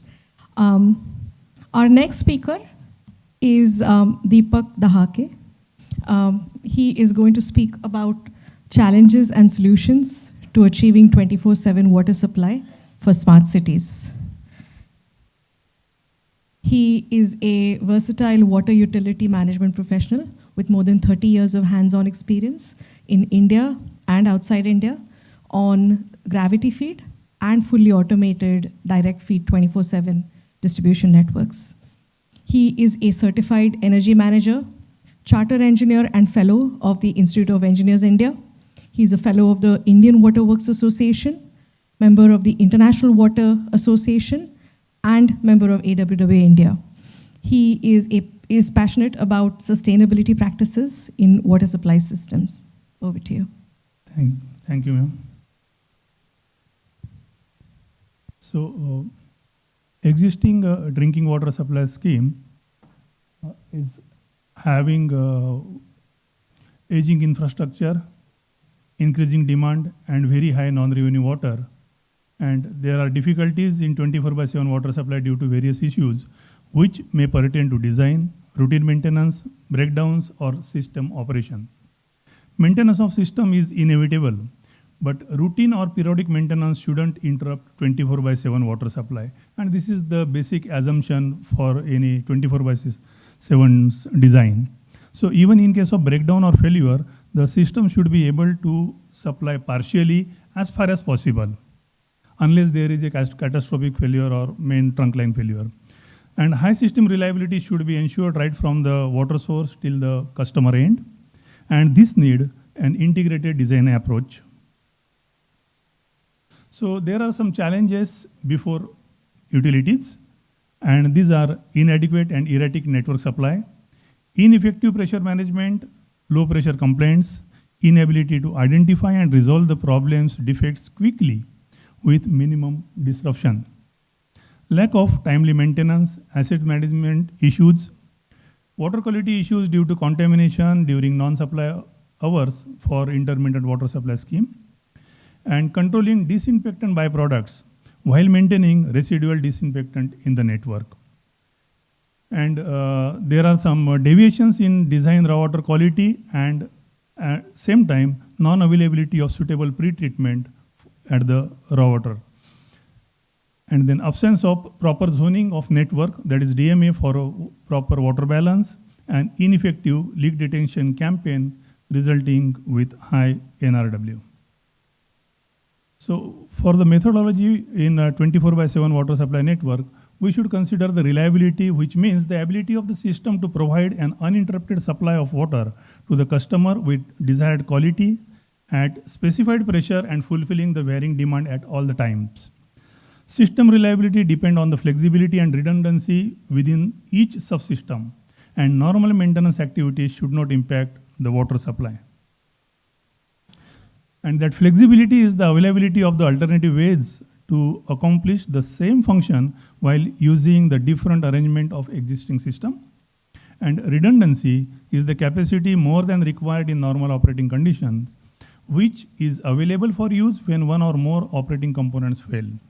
And this redundancy may also refer to the alternative sources in the network to minimize the impact during pre-planned or emergency maintenance works. And the contingency in water supply, which refers to the system's ability to respond to any disruptive or extended interruption in normal operation or to minimize the impact of an emergency on the water supply. In anticipation of all possible scenarios that may disrupt the operation, contingency allows the system to handle emergency situation and identify the action and resources that will be required to continue at least partial water supply. So this system redundancy, which include the process redundancy, and we can define the duty standby philosophy for the critical equipment, and maintaining the sufficient inventory for and maintenance program for the critical equipments. Storage redundancy, which refers to the reservoir and tanks, and ideally it should have two independent compartments with individual inlet, outlet, and washout valves, or at least two reservoirs to facilitate periodic cleaning and disinfection of the reservoirs. Generally, most of the places you might have seen the cleaning is being done for every year, every 2 years, or every 3 years as per the silting or sedimentation issue. But the disinfection of the reservoirs is seldom done. But as per the AWWSC guidelines, reservoirs and tanks should be disinfected also. Then the power supply redundancy, that for the critical system which is designed for 24/7, there should be two independent express feeders for the water supply, so that it will not be vulnerable to disruption in power outages. And if there are two pump groups, then each power distribution should feed for the both pump group partially, so that any one feeder fails, still the partial supply will be maintained to each rising mains. And for the backup generator, if required, it should be having a partial load capacity, so that even in the case of interruption or fire demand, water supply can be maintained. Then the water quality reliability. Maintaining the drinking water quality is of utmost importance, and it is also critical part. And long retention time in the distribution system is the major cause of the water quality deterioration in water supply system, or in case of intermittent water supply system during non-supply hours, the intrusion of the outside water may affect the water quality. And the ways to improve water quality reliability by routine monitoring of physiochemical and bacteriological parameters, including disinfectant byproducts in entire network, and combination of disinfectant for primary and secondary disinfection may help mitigate disinfectant byproduct. Online water quality monitoring for real-time assessment will be of great help. And there should be contingency plan for the contamination event, and there should be a advisory also for the storage of water at customer ends with periodical cleaning schedule, sterilization, and any certification program. And this is the one case study for the mitigating the disinfectant byproduct issue, which is from the Qatar. There are this independent water and power producing plant, they call IWPP, which was having a 180 million imperial gallon capacity in 2009 with chlorine doses of 0.75 to 0.9 ppm with a total water retention in the system of 4 days. And the customers was getting 0.2 to 0.4 ppm in the network, okay? But during the onset of this disinfectant byproduct, that is THM, bromate, chloride, and chlorate, they decided to change this chlorine dosing to the chlorine dioxide, and the dose has been reduced after the implementation of chlorine dioxide from 0.75 or 0.9 to 0.3 to 0.35. And the residual chlorine dioxide was maintained to 0.05 to 0.2 ppm without any booster chlorination in the network. Later on, into 2018 to 22, they have increased the production capacity as per the demand and the storage reservoirs. So the chlorine dioxide dosing was increased from 0.45 to 0.5, but the retention time in the system was increased from 4 days to 8 to 9 days. It was doubled. But still, they could maintain the residual chlorine dioxide at 0.05 to 0.2 ppm with the dose of 0.5 ppm from the source. So, had there not been the switching from the chlorine to chlorine dioxide, they might have required additional 0.9 ppm dose for the additional 4-5 days storage in the system, and that could have generated more disinfectant byproduct. So this is how the change of disinfectant may help us in maintaining the water quality as well as mitigating the disinfectant byproducts in the system. So 24/7 water supply, a way to smart water grid, and this can include the conducting water and energy audit, system optimizations, DMA zoning, life cycle cost and value engineering approaches in system designing with reliability, and which may give you the smart water grid concept, which can cover many benefits. And one of the thing what we can do for the 24/7 water supply pressure management is the direct feed network, where on the left hand side you can see the gravity feed system with the fixed pressure line, and the blue line, this is the demand profile for the 24 hours. And the residual pressure in the bottom graph, you can see the variation in residual pressure at critical point from, and there is around 20 meter, more than 20 meter fluctuation in the critical pressure.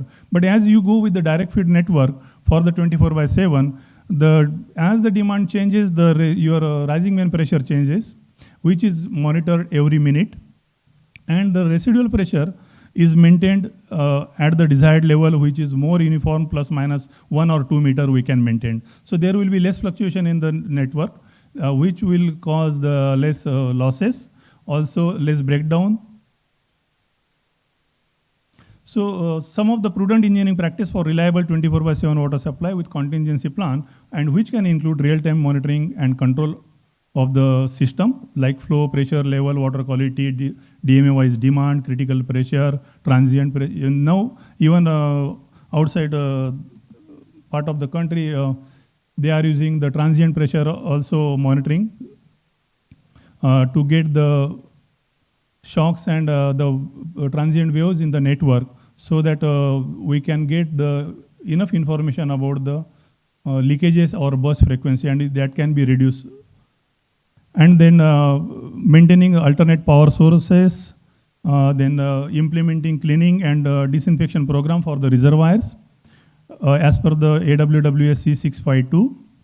Then improving redundancy and reliability with standby philosophy, implementing asset management practices and robust maintenance program, and maintaining minimum storage to cope up the fire demand as well, and implementing water safety plan as per the WHO guidelines, edition 4, and having a robust water sampling plan for the bacteriological as well as physiochemical parameters, and system flushing program, which is, I don't think it is being implemented here, but some outside India it is also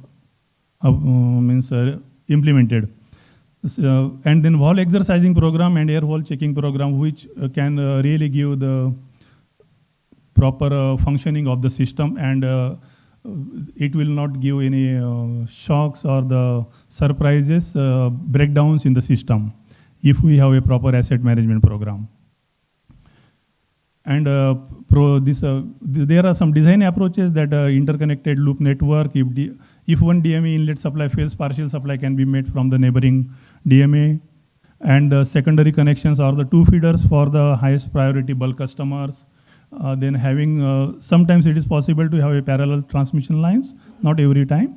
And maintaining the interconnection between transmission and distribution line, that is the bypass feature, which can give you the relief if there is a issue in the pumping station.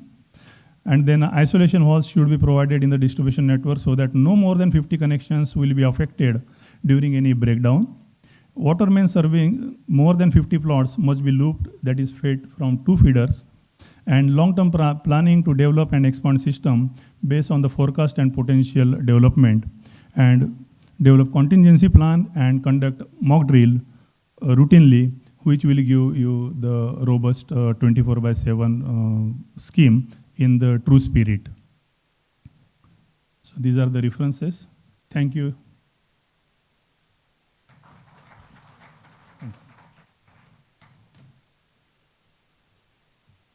Thank you. We have time for some questions if we have any.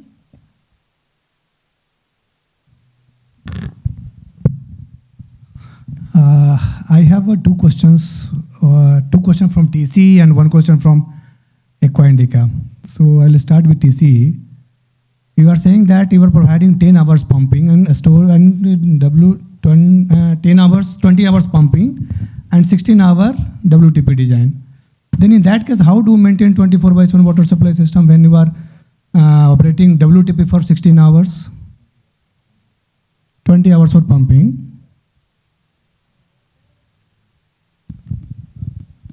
It's on, huh? Yes, sir.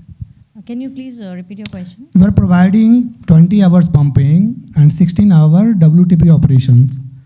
So when you are going for 16-hour WTP operation, it means you are storing water for 8 hours to make it 24/7 supply. So how do you maintain, how do you design the system? So water is pumped from percolation well to WTP. And from there, it is water is getting treated in WTP. So that WTP is designed for 16 hours. But you are pumping for 20 hours. Yes. So what about the 4 hours extra pumping? That is where for it goes? Maintenance purpose and all. Maintenance purpose, you cannot take the water for maintenance purpose. Okay. That is just, I think, I do not know what you are doing because I have not seen the DPR. We will check on this. We will see. And the second thing, you are writing the manual 1999. Now we have already released 2024. That was the revised one that we have used. You are misleading the audience here. No, yeah, that was the revised one that. Before coming to that, you have to check the PPT, which one is the correct one. Because I am the custodian of the manual, because of that I'm raising the concern. No, Otherwise, I don't have right to ask any questions. Yeah, that we have used the revised one also. And this question from Tata Indica, sir. You are talking about 2 feeder mains. You are dedicated, you are talking about the 2 express lines. What for this is? For the pumping main or for electricity to for electricity. For electricity. But in India, sir, we are not giving 1 express feeder. So you are talking about 2 feeder, express feeder, sir. How it will work in Indian conditions? Sir, when we are expecting 24/7, so we should have that facility that at least more than 90% of the time it should work as in 24/7. Correct. Right? So 1 is not sufficient for Indian condition. No, it depends on the power supply availability. If you have the breakdowns, then you cannot. No, that breakdown can be applicable for everything. If you WTP breakdown, then you go for second WTP. No, it depends on the power supply availability. If power supply availability. Sir, when we are talking about the express feeder, it means we have to go for dedicated power corridor. Right. Then 1 is sufficient for Indian condition. I don't know about what is happening in Qatar or other thing, that I do not know. Yeah. But here also there are 2 express feeders with ring main unit is being practiced some part of the state. I have not seen, sir, particularly. I don't have experience for that one. And second thing, you are talking about the DMA should be interconnected with the OST. Suppose one DMA is failed, then we can take the water from the second OST. The neighboring DMA. But yesterday, what we saw in case of Odisha, they said ki 1 DMA, 1 feeding tank. It should not be interconnected with the other DMA. So which one is correct, sir? I am confused a little bit. No, see, for DMA interconnection is for the emergency condition. No, strictly they said no, it should not be interconnected. Yesterday, Odisha said it should not be interconnected. Not to interconnect the DMH. Yes. And today you are saying that DMH should be interconnected. There should be double system everywhere. So we are a little bit confused what to do. Okay, let me explain. Sir, we have operated the system, because I was there for 15 years, and we have operated the system for 15 years with interconnected DMA. They call it as a keep shut valve. Okay, DMA interconnection. It is always closed. Unless there is an interruption in one DMA, then only that interconnection wall is open for the time being until the breakdown is repaired. Structure, sir. It's not for DMA, electric feeder, WTP, STP, everywhere breakdown is applicable. Then we have to go for 2 systems. No, it is not the 2 system. At least you can supply the partially to the customers. It will not be the 100% interruption, but it will be partial. At least 50%, 40% customers will get water. We have to take up the matter with the Odisha. Yeah. Whether we have to go for isolated DMA or interconnected DMA. No, DMA are always isolated, but it is interconnected with keep shut valves. It is only open in case of the DMA inlet or inlet side or some portion they are having the issues or any breakdown. So entire 2,000 or 3,000 customer will not be affected, but maybe 1,000 customers will be affected and 2,000 customers will get partial supply. So this is the intention. But it is, see, DMA are always isolated. It cannot be remain open all the time. But there is a provision, and it is not the same like the inlet. If your DMA inlet is having 300 mm wall, interconnection wall may be 150 mm, not the same size. It is on the back side. So it is just to maintain or getting relief to the some customers, not everywhere. But the idea is to have the minimum impact to the network or the customer as far as possible. So that we can supply 1 hour, 2 hour, 3 hours. Yeah, 1 hour, 2 hours, or even 4 or 5 hours. But it will not be the dry. Yes, it is not the permanent this one, and they are doing this one zero pressure test and everything and isolation that has to be done. Thank you. Yeah. So my question is already Ramakant sir has told about this double standby line. Even electrical line, you make that double connection also. What will happen in case of power failure, in case of national grid failure, both the grid will not get power supply. So it is again a expenditure of the government money in Indian context. You have given a lot of redundancy. I've seen even the pumps to be adequate numbers of standby pumps to be installed. Like Ramakant sir already told about that parallel line for DMA, other thing. So what the redundancy cost of a project in the Indian context? Will government provide that sort of additional cost for a 24/7 water supply project? Ramakant sir is here. So, sir, will you please explain? All per dwell line, do we have a manual or do we have a guideline? No, he is proposing, because Odisha model, I believe it is a successful model, come from zero to slum to the city.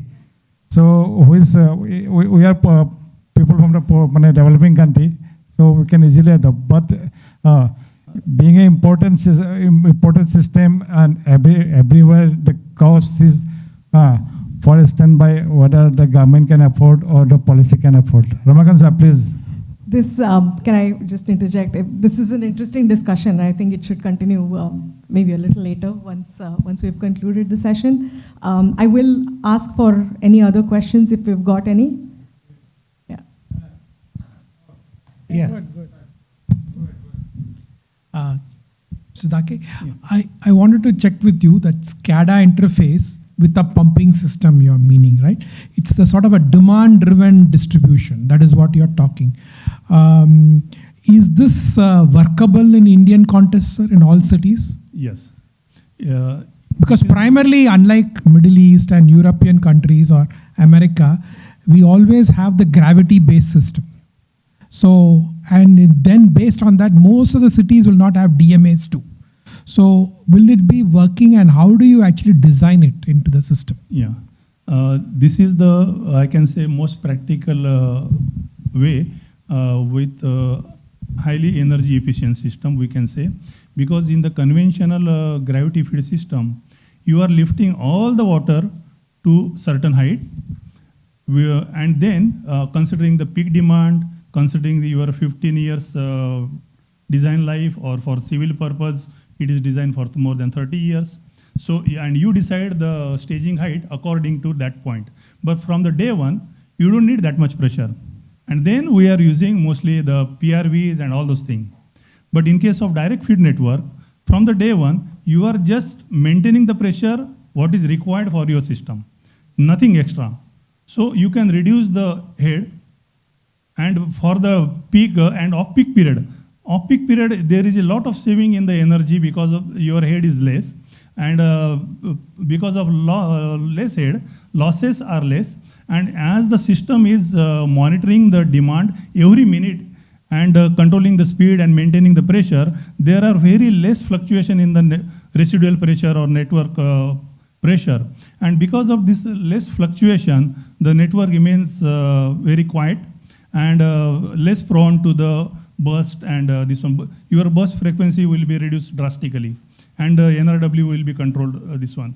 So this is the, means only you are putting the VFD instead of dual starter, you are just putting the VFD, nothing extra. And it is a small program, that is the smart pump control philosophy, which can set the demand and monitor the demand every minute and set the pressure as per the requirement. And this pressure requirement can vary anytime, because if after 6 months you added new area or new development is happening. So in case of ESR, you have the limitation. Sometimes we designed for the 3 hours, and after for 2 years, if some developments and multi-story building comes, your ESR will be drained within half an hour or 20 minutes once this one. But here, these pumps can cater to any demand because the scalability is high.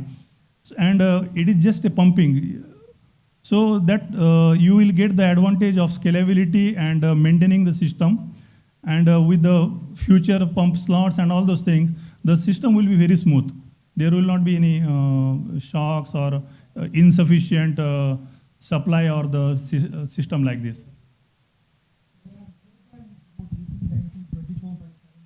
Yeah. Coming in India, either as pilot or full city. Mr. Ramakant will tell you, why don't you try a pilot? Yeah. Because our design philosophies are quite different. Right. You are following the developed country principles. So why don't you start doing some pilots? Yeah, we have given some proposals to corporations, and we are waiting for this proposal to come for the bidding. Okay. But I am not happy with your concern. You're talking that if we use VFD pump, then we have to eliminate all the overhead tank in the cities. And you're talking that if the further extension is going to the city, then there is no chance of getting water from the overhead tank. But we designed the system for next 30 years. We don't design the system for 2 years, 3 or 5 years. We have to store at least 1/3 of water in the overhead tank. That will suffice to the growing population also. Now, this considering the new requirement by CPHEO, this 17 to 21 meter, with the existing tank also, it is not possible to maintain that pressure. But so we are using the that is correct. Yeah. That is agreed. Yeah. So for that But we are not for the giving, newly developed area. No, for newly developed area, we can design the system without ESR, sir, with GSR, ground storage reservoir, instead of ESR. But for existing ESR, if you want to boost and maintain 17 to 21 meter as per the requirement, yes, the booster pump with VFD is very much possible, and it will give you the uniform pressure at critical point. So both way it is possible. So I feel, yeah. So I'm interrupting. So I feel GSR, ESR, the topographical domain. Your topography is, you got a hill surrounding, you got a intermittent hills, then GSR is applicable. Right. I'm confirming that city where your 100% GSR has been implemented. Yeah. We got a hilltop master balancing reservoir, automatically all the other hills are supported with the gravity flow. Sir, I'm really sorry to interrupt. So we are having to have a nice cocktail and snack session in the evening. So maybe we can arrange a good round table. Okay. Just we'll head to one last question, please. Yeah. I have 3 questions. Yes. To all 3 panelists. No, one question to. No, that is a very short thing. For the vertical turbine can pump for Arcadis, there is a question that you face any air locking and the water hammer. How do you manage that? Number 1. Number 2, you put the condition rider that the pipe must be always full and having the water. In such cases, there are instances that the pipes are not running full because Leh has the study done by the TCA that 8 hours or something like that, it was intermittent water supply design. But I will come to that question later on, but I first ask this. Yes, sir. So for the can installation, as you mentioned, like we are taking that water from the storage tank. Once the storage tank is filled, then only the pumping will start. It will supply to the industry distribution system. So we are not facing any problem. Like we are making sure there's a continuous supply. Then only we are going with the can installation. How do you manage the self-priming? Because if there is water is not there in the storage, how do you manage the self-priming? You mentioned that automatically self-priming is happening, so there is no airlock. So, yeah, right. That is what. We are making sure like the tank is never get drained. Like we are always maintaining the minimum water level in the tank. Okay, that is a rider. Yeah, so in that way we are making sure there's like the pipe is getting emptied. We are making sure that what is there. And coming to the water hammer, like surge analysis, like we are having, depends on the what pressure we are getting, like where we are pumping the water and what is the pump head. So we are having the surge protection system as well. Okay, thank you. I will come to Leh. Very short. Sir, can I just say, can we make that the last question, please? I said one question to all 3 panelists. Yeah. We have one more session after this and then the cocktails start, so we'll... There is a caution to the TCE that when the project has been studied and analyzed, they are declaring that the project was designed on the intermittent basis. So if this is intermittent basis, whether LPCH or LPCD. It was not designed on intermittent basis. The proposed project. Your presentation was saying that. No, it was like existing system was intermittent. Existing. I question. Leh water supply system was sanctioned in 2011. I sanctioned that project. That is 24/7. 24/7. Yes. Please restudy. please restudy and recheck your analysis. But the project that we are doing right now, that was for 24/7. Yeah. Yeah. And a very important question to you, sir. Can we that the direct pumping system we are avoiding in India, direct pumping system is never, because of just now you in your presentation contradicting yourself that you want a 2 express feeder system for the electricity, and if you have 10 numbers of the direct pumping system, how many express feeder line you would like? How many into 2 numbers of express feeder? Sir, your express feeder is giving These are impractical solutions. So please guide us for getting a... Sir, your express feeder is giving more than 90% of the time the power supply. You don't need second feeder. Thank you. Thank you. Thank you. Thank you. I think, thank you to all of you. All depend on the reliability. Listening, asking all the questions. One small question. This lay scheme is commissioned or not yet commissioned? So, DPR phase is going on, tender is yet to start.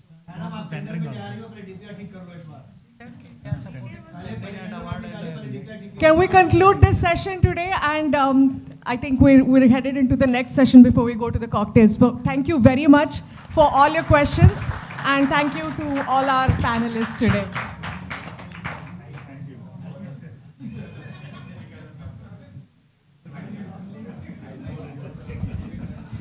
Now I would like to request all the speakers and the moderator to be the center of the stage for a group picture. Please, sir.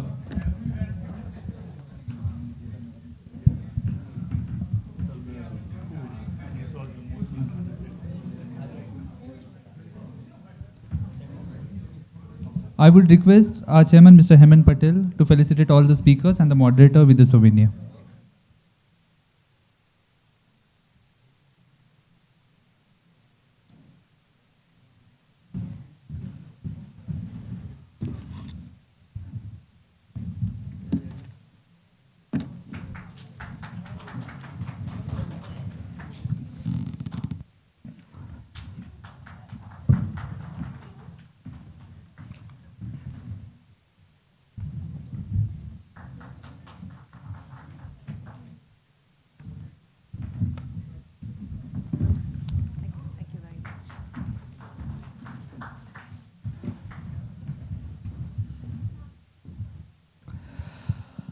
After that, it's the time for a last technical session of a day, technical session 5.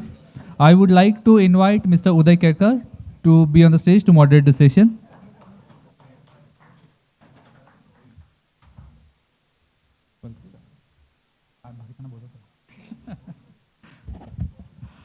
I would like to invite Dr. Ramakant to be on the stage.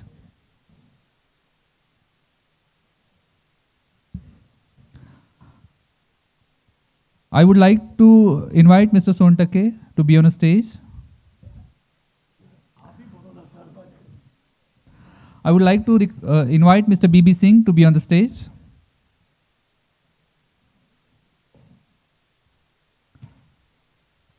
I would request Mr. Hemant Patel to invite all the guests with the bouquets.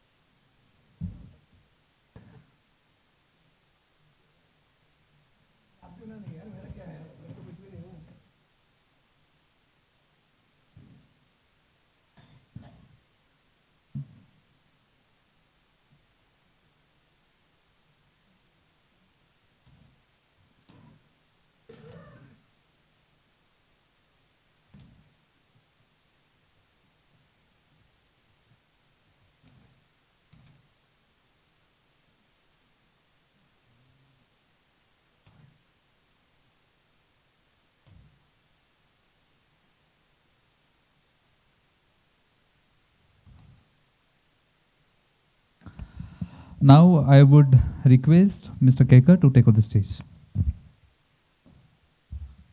Namaskar, good evening everybody. Based on my past experience, generally last 2 sessions are trailing down. People are eager to start going outside and having some drinks.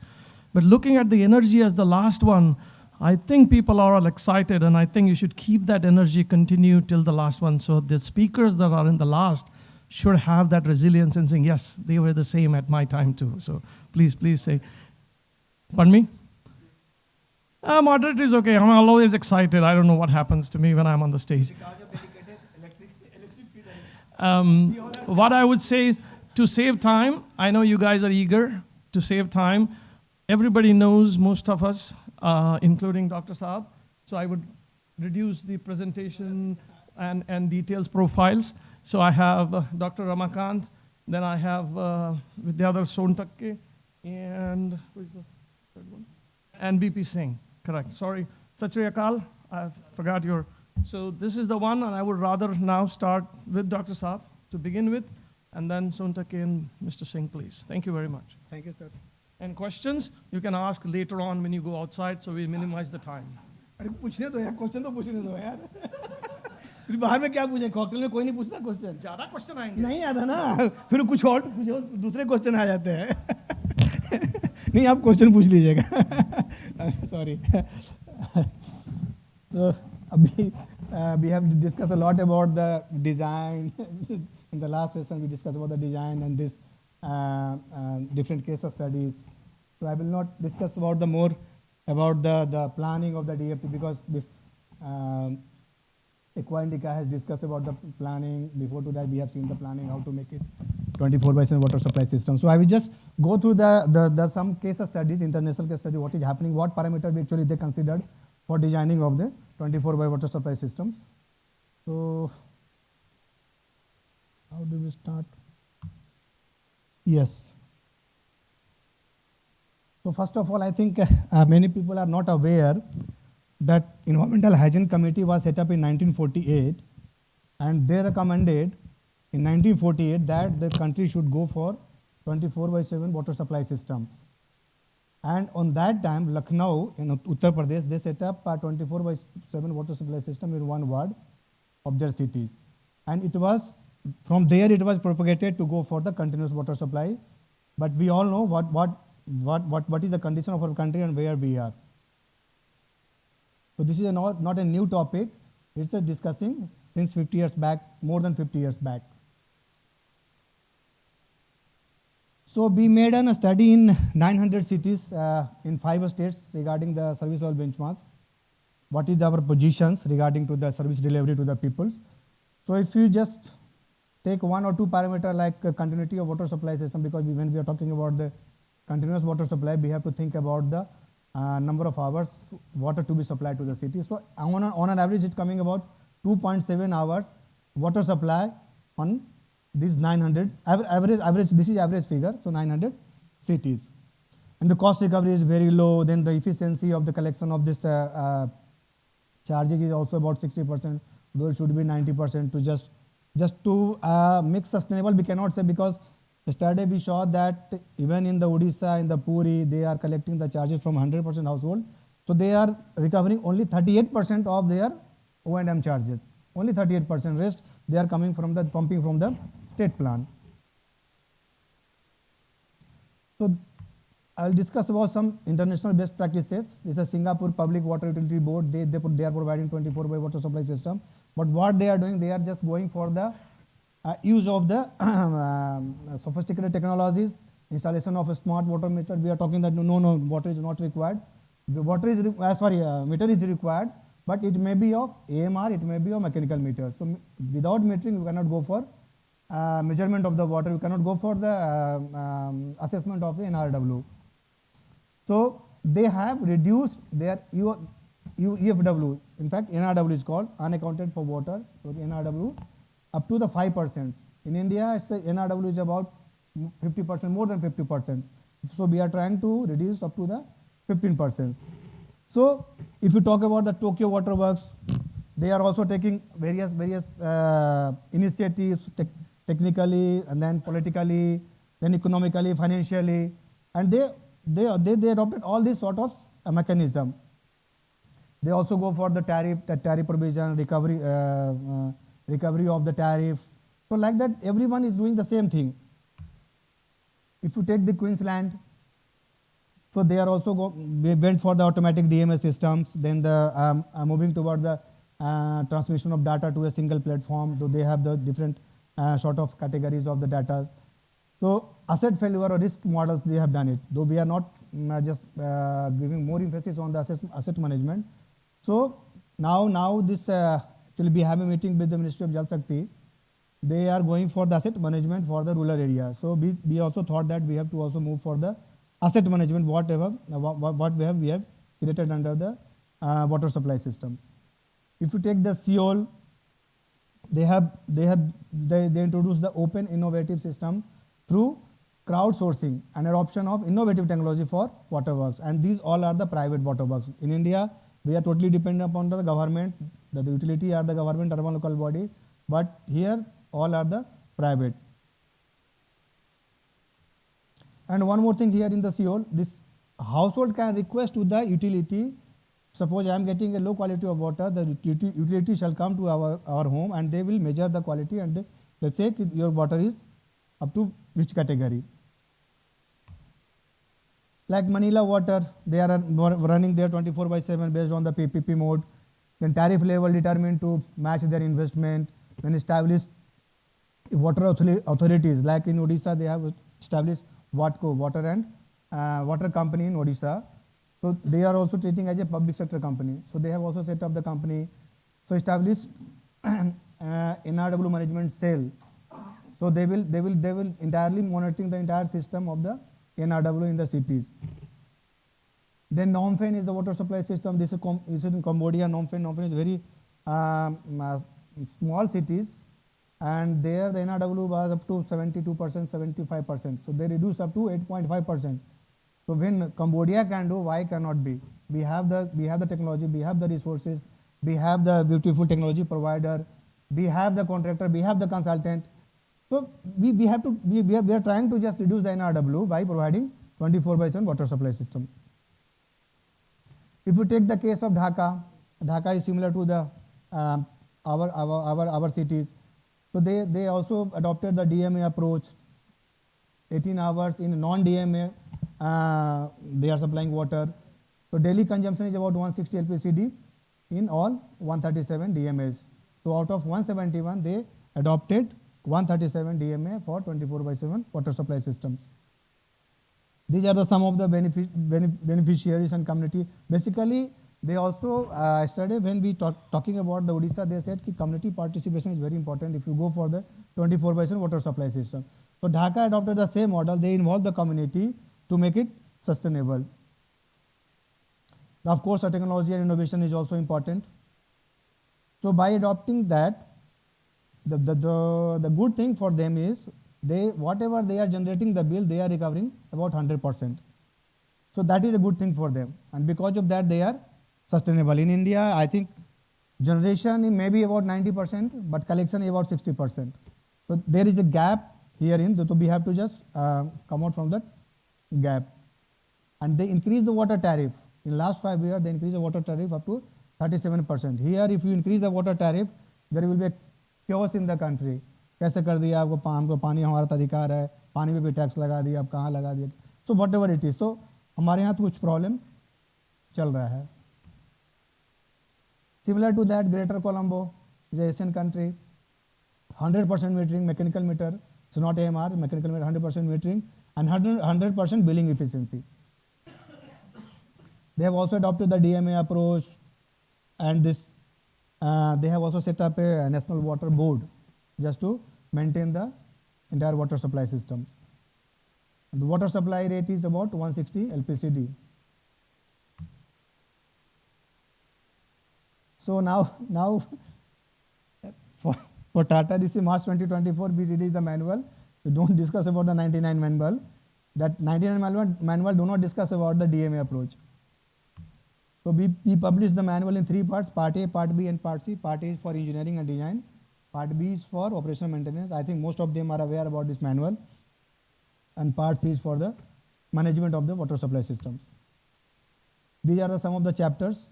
Some of the chapters are also included, like water meter, it was not there in the previous manual. automation of the water supply system, water efficiency, pumping fixtures.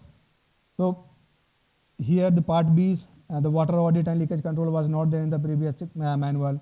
Energy audit, safety practices. So these are some of the new chapters which we added based on the consultation of the contractor, consultants, and technology provider. They all were involved in the preparation of the manual. This is a part C. It is basically drafted by this ASCII Hyderabad with the consultation of the different stakeholders. And this is the particular new chapter. Previously, we did not have this part C management manual.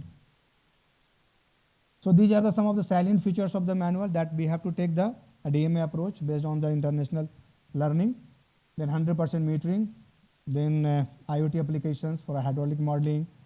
Then the most important thing that we have to discourage the resident to provide or store the water under their houses. So discouraging of the underground storage of water. Then water should reach up to the third story. For that, we have proposed the residual pressure head about 17 to 20 meters for class 1 and class 2 cities, and for rest of the cities it is proposed for 12 to 15 meters. So peak factor, there was a peak factor for different category of population from 3 to 2.5 to 2.25. Now when we are going for the 24/7 water supply system, the peak factor straightway we have to take 2.5 irrespective of the population. Then this new technologies are variable frequency drive pumps that we have to include in the system if we are not going for overhead tank. So these are some of the things which we included in the new manual. So these are some of the steps how to plan and design the system. We have already discussed in the previous presentations. So I don't want to discuss more. So here it's about the DMA.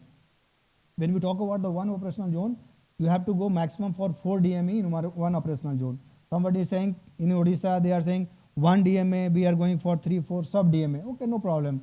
Ultimate aim is to bifurcate or divide the cities in different sections. For the plain area, we have to divide we have to take the DMA, 1 DMA size of 500 to 3,000 households. For the hilly area, that number is reduced because the density is very low. So this is a typical layout of the DMA, how to make it. This is all about the pressure head, residual pressure head, 17 meter, 17, 20 meter and 12 to 15 meters. This is all about the peak factor.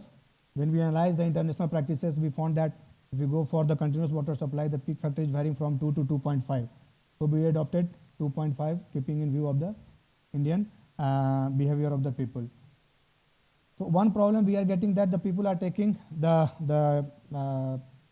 various type of sizes of the in the water supply system. So I thought we should just show the people that the minimum pipe diameter should be 100 mm for the primary pipes, and for the existing, if the system is already having the existing pipe network, then we have to retain the pipe diameter up to the 80 mm. Below to that, we can discard the pipe network. But that we have to check whether that 80 mm pipe is in good condition to sustain for at least next 10 years.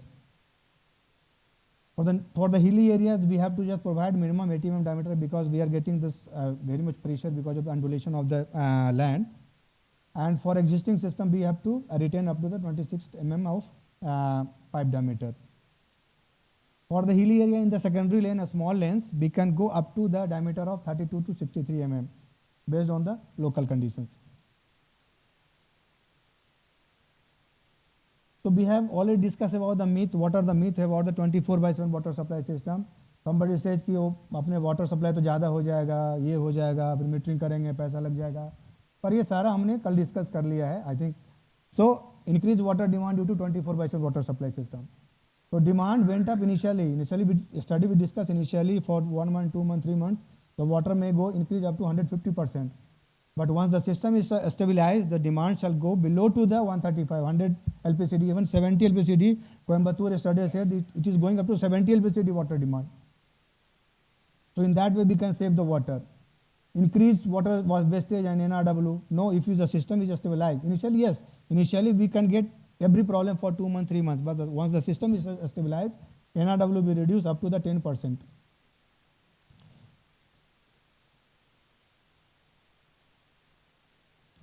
So Amru 2 is under implementation by the states. Their mandate is to provide at least 24/7 water supply system in one ward, at least in one ward, minimum one ward. So by this, the city is saying, no, हम तो एक ही ward में provide करेंगे. It is written minimum one ward. You can take the pan city also. There is no restriction. If you take the pan city, you will get additional incentive for that. So project costing up to 20% of the project fund allocation for water supply project in Amrut, it is may be taken up for 24/7 water supply systems. So additional funding for such projects will be admissible in form of reform incentives. Now we are working for the reform incentives. So DFT under Amrut, what? About 376 projects are under the different stage of implementations, having the total cost about 23,000 crores. Then we have also set up the National Task Force on 24/7 water supply system. So Natarajan sir is one of the members of the committee. Then we have engaged the ASCII as a capacity building partner for 24/7 water supply system, because as a CPHO we don't have the capacity to go and discuss with the ULB. So we have also started up the startup challenges for the thank you, yeah, thank you. No, this is last one. So just is a startup challenge for the newly coming up the technology, those who are coming in the market and they are lacking some sort of funds. So we can just encourage that technology by providing 20 lakh rupees as a grant to the technology provider. So these are some of the initiatives we are taking up. Thank you very much.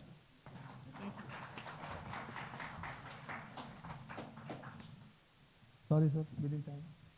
Okay, within time, no issues. Good.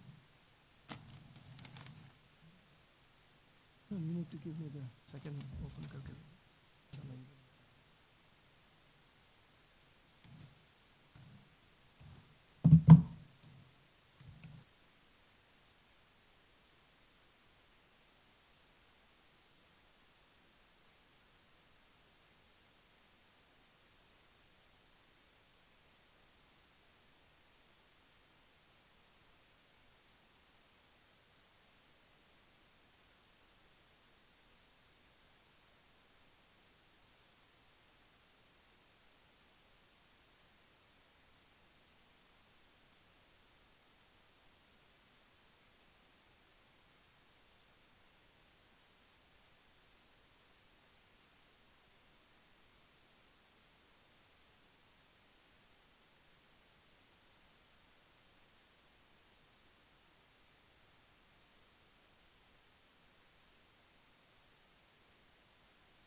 Thank you. There was a communication issue.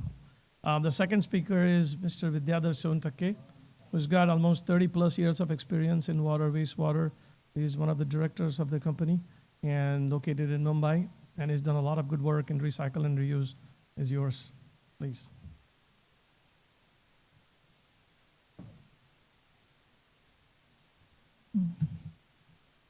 Yeah, we at NJS, we execute number of interesting projects across India. I'm going to present a couple of projects out of those today, which can demonstrate where we have successfully implemented the circular economy projects, and also where used water is reused for sustainability of two industries, two major industries in India. One of them is Welspun Industries, and another one is RCF, Pannavratna fertilizer company located in Mumbai, having also plants in Raigad district.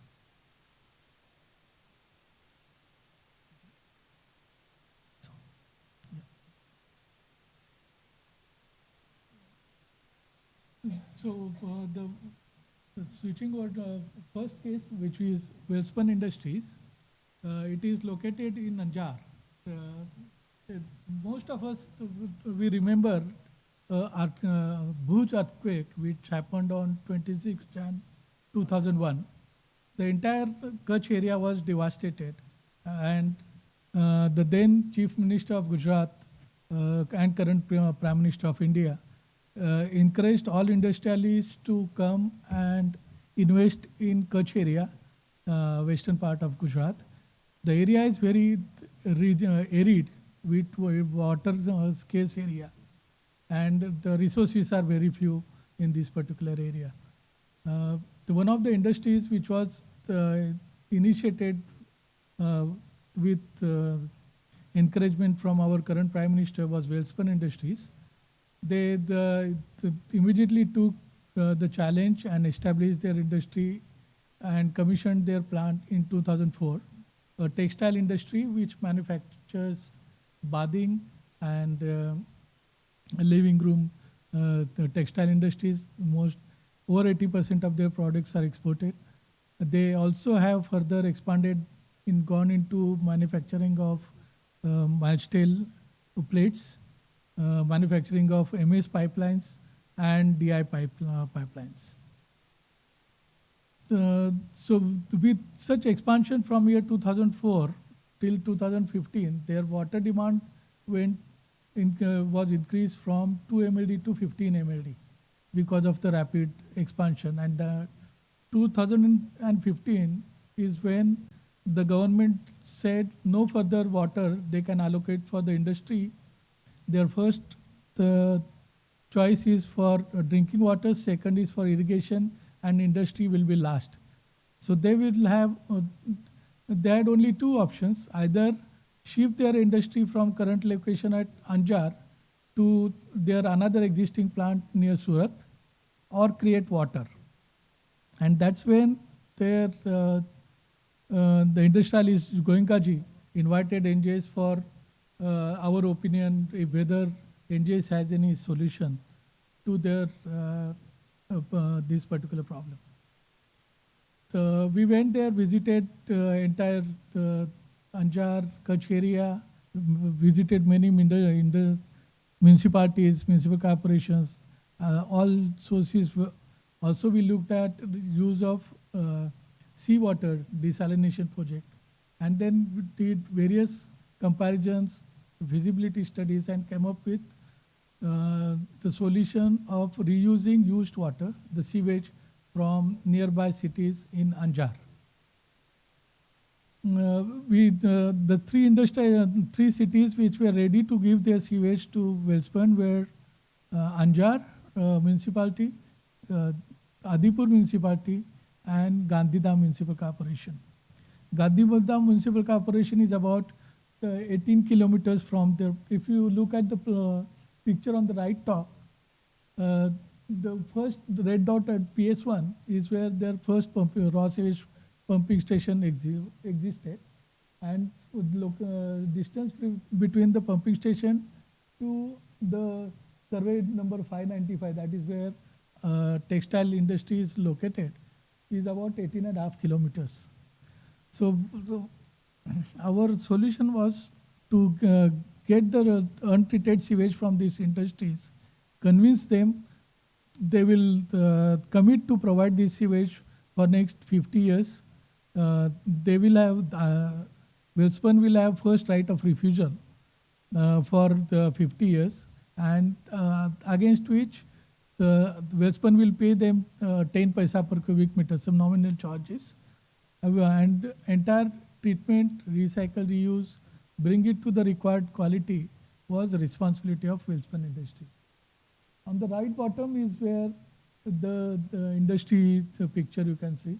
The textile industry plant, MS and DI pipeline manufacturing plant, and manufacturing of MS plates plant. Left side, the picture shows the treatment plant which was constructed between year 2016 and 2018. The plant was commissioned in 2018. and it's working without a single shutdown since 2018 till date. So the sewage recycle reuse formed a lifeline for Welspun Industries in Anjar. This is the picture of treatment plant. What we have suggested is to get municipal wastewater untreated, convey it 18.5 kilometers, bring it to adjoining plant of their industry, and treat sewage with the help of MLE, filtration, disinfection, and 3-stage RO system.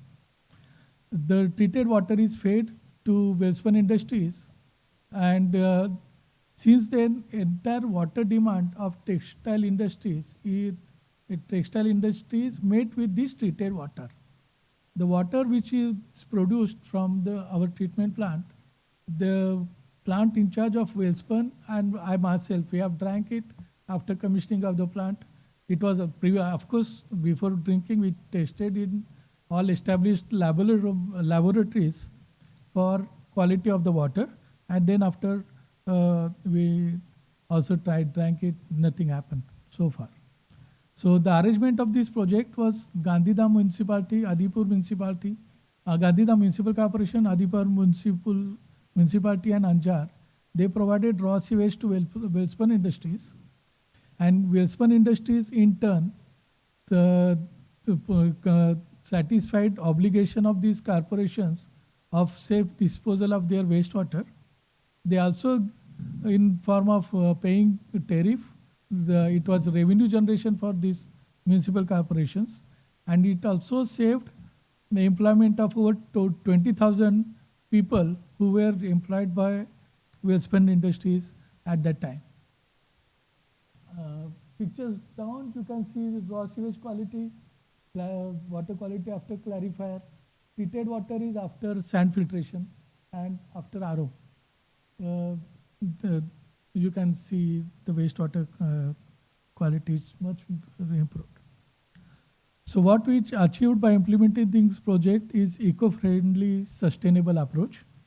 So incidentally, Narmada Canal also passes along this site, and the Welspun Industries at that time also had tried to get part of Narmada water. That was also denied by the government. So dependency of Narmada Canal water was avoided. It was reliable source of water, no stoppage till date. It protected ecology and environment, and also conserved fresh water sources. So whatever water these municipal corporations were providing to industries was of potable water quality. This entire amount of potable quality water is saved. That is how they could produce, supply this drinking water quality water to their residents of these municipal corporations. The Ministry of Jal Shakti awarded this project as they gave them first prize in waste industry category. The national award for first award was conferred by Ministry of Jal Shakti in 2020. The second case study is of RCF. RCF is fertilizer company in Trombay, Mumbai. They had a treatment plant. They were getting 22.5 md sewage from Municipal Corporation of Greater Mumbai. That plant was commissioned in 2001, and with the expansion plans, they needed more water. In 2016, they wanted to double the water demand was doubled. So they had again pitched in NGS consultants to resolve the water. The solution given to them was taking raw sewage from municipal corporations, raw water sewage pumping station at Ghatkopar, taking it through trenchless technology, about 500 kilometers length, transmitted to RCF plant.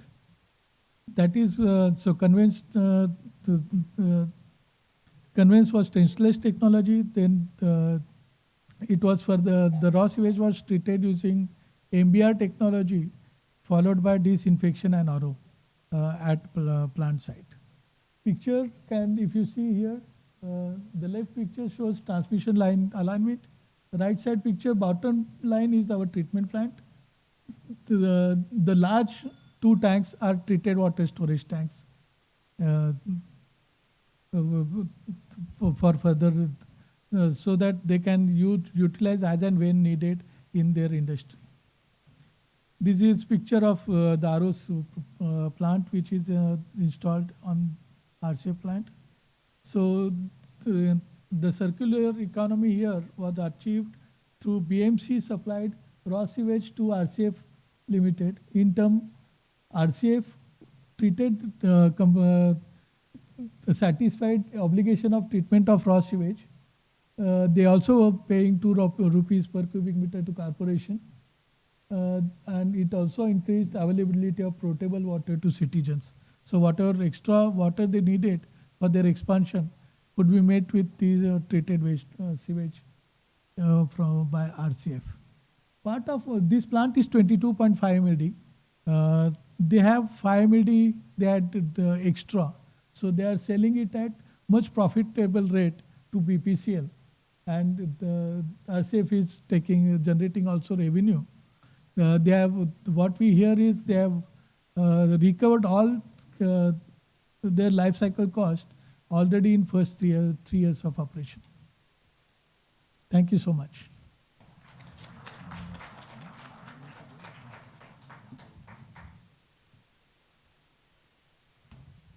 Thank you, Sontake sir.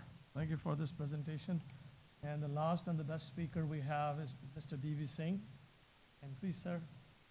Mr. Singh has extensive experience in water and wastewater, working with various technologies, including RO, and he has been instrumental in supporting companies across APEC with product certification from NSF. Floor is yours.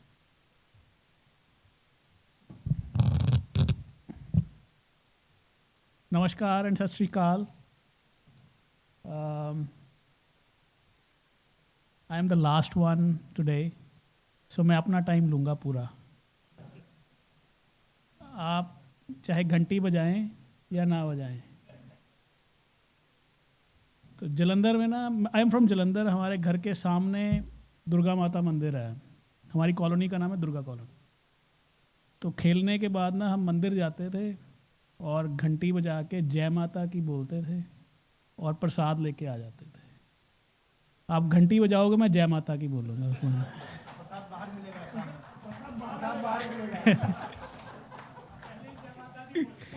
जय माता दी, घंटी तो बजाइए. So yeah, coming back to my presentation, NSF, it's a global company now. It started as a National Sanitation Foundation from University of Michigan's Public Health Engineering Department. We just celebrated our 80th year anniversary last week. And now we just call it NSF because it's not national anymore. It's an international organization, and the standards are not just based in US, they are accepted globally. So my topic is standards from source to tap. Sir said about, there was a phrase there, drink from tap. It's almost similar to the same thing. So our standards cover everything which comes in contact with water from source to tap. So we have standards for everything. I'll talk about that. And since 1944, our mission has been to improve or protect public health or human health and planet health. So these are our core values, which I have to say because my marketing team is here. They have prepared this. I have to do this. Core values: do the right thing, relentlessly pursue excellence. We treat people well inside and outside. And we are one NSF, that we have labs around the world, but our main motive or main principle is to protect human health.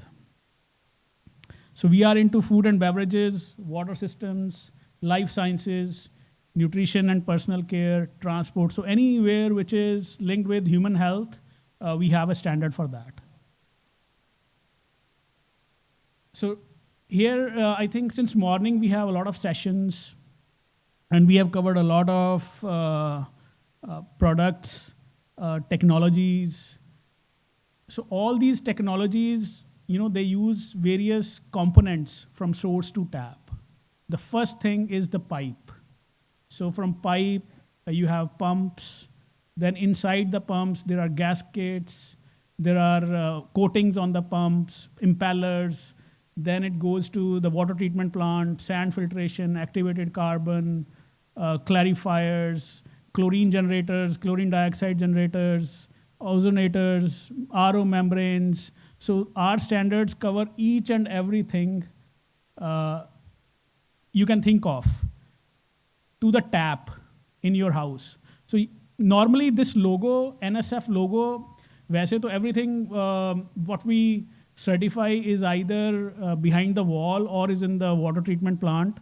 But normally, if you buy a Bisleri Vedika, the water bottle with yellow cap, on the backside it has NSF logo because that is certified by us. Or you buy Kentaro, they are certified by us, you'll see that blue arrow. Earlier, Hema Malini used to do that ad, and there were bubbles. In that one bubble, NSF used to go up. You might not have noticed it, but in future, if you see that ad, you might see NSF there as well. Yeah. Yeah. So, so that was there. So we are partners with WHO. We are one of the 2 labs of WHO who certified products related to water. We are closely working with Kiva Tech from Korea, ISO, CDC, NC, American Water Work Association, USAID, and all. So we have offices almost everywhere except Greenland and Antarctica. So this is how the standard, this is general practice. I think BIS is also doing the same thing. How we have 1/3 representation from industry, 1/3 representation from regulatory bodies, and 1/3 representation of end users. That standard committee makes that standard. This is the process application, and then a lot of interest is there. We have, this formulation. So formulation is very important. All these standards are based that no harmful chemicals leach out of the products. In the session, Women in Water, we were talking about PFAS. So that is also one of the things which we check that they are not leaching out of the products. So whether it is PVC, CPVC, PTFE, whatever. So there are certain criteria which have become strict from 1st of January 2025. US EPA has made those maximum contaminant limits a bit more stringent. So we can discuss that after this presentation. I don't want to get into that whole detail, but in case you need any information about PFAS testing or how we test that, I'll be able to explain that. Then we do the audit, laboratory testing, and product evaluations. And all this is basically just to ensure that whatever the formulation is submitted by the client is what they are making, they're using in their facilities. So an auditor goes there, checks their inward invoices, and how the raw materials are stored, how the finished goods are stored. So everything so that there are no contamination chances. Even the incidental contamination chances should be avoided with that. So that is what the auditor's job is. So I'll talk about different standards now. What is covered under which standard? So NSF NC standard 60, any chemical you think of is being used in water treatment plants, be it sodium hypochlorite, chlorine dioxide, calcium hypochlorite, any RO antiscalants, disinfectants, flocculants, polyaluminum chloride, pH adjusters.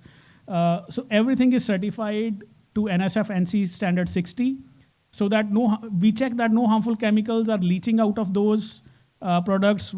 They are not being used in those ingredients as ingredients, and also maximum usage limits are defined. For example, at certain percentage of let's say sodium hypochlorite, the maximum usage limit for 20% sodium hypochlorite is 5 mg per liter. So those limits are defined that should not be used more than that, because otherwise that may cause some issues with human health. Then we have NSF NC CAN standard 61. The CAN word means that has been it is accepted by Canada as well, not only the national standard of US, but it is also accepted by other countries, be it in Middle East, Saudi Arabia, UAE, Oman. It is accepted in Malaysia, Philippines, even Singapore, etc. So there are different sections covering different type of products. You can see from section 4 to section 9, the headings are like pipe and related products, any type of pipe, be it DI, MS, PVC, polyethylene, everything is, and anything related to pipes is covered under that. Protective and barrier materials, cement coatings, DI pipes have cement coatings, or PU coatings, or epoxy coatings. So they say epoxy resin has bisphenol A, which is a toxic substance, BPA, which we call it, or polyurethane coatings, they have isocyanide component. So we test that after curing whether these kind of toxic materials will leach out of the coatings or not. Joining and sealing, gaskets, adhesives. So these elastomeric products, when they are cured with sulfur, which is normally the cheapest way or the easiest way to do, nitrosamines are, they leach out of those products. So we make sure, check that those nitrosamines are not leaching out of those products. Process media, activated carbon, ion exchange resins, filter media and all. Sorry, the spelling mistake, it's not ion exchange resins. It should be resins, so yeah. Mechanical devices, be it water meters, pumps, RO membranes, ultrafiltration membranes, stainers, anything which you think of is a mechanical product in the water industry, chlorine generators, chlorine dioxide generators, oxygen, ozone generators, any other product is covered under Section 8. Section 9 is most of the products which are used inside house, kitchen faucets, lavatory faucets, shower heads and all, they are covered under Section 9.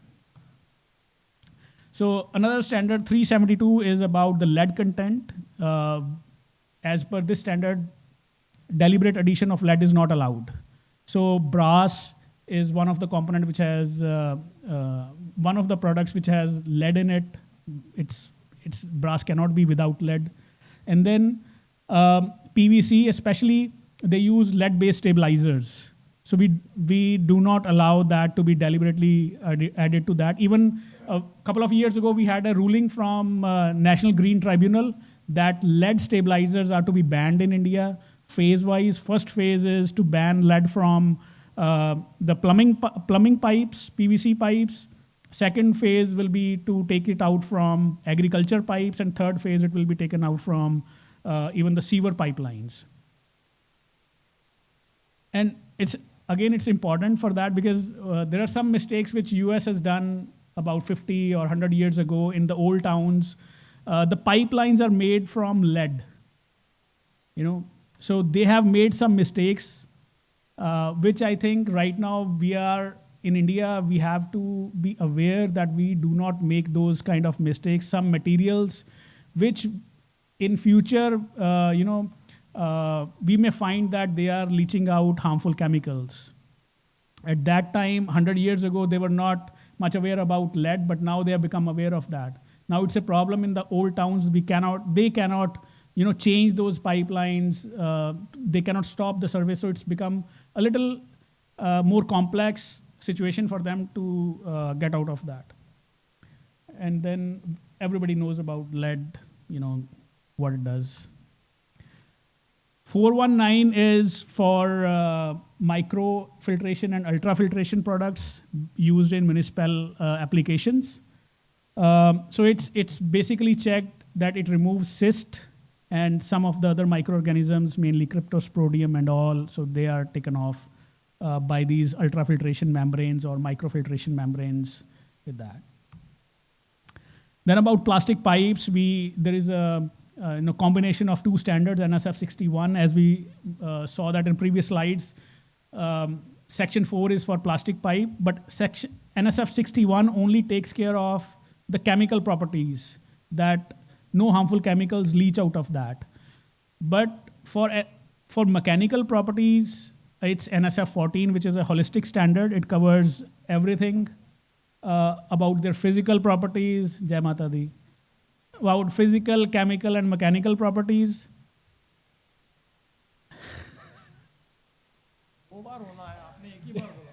एक बार मैंने पहले बोल दिया था बिना घंटी के, तो पिछली पेंडिंग थी. मैंने अपना टाइम लेना है जी इसमें.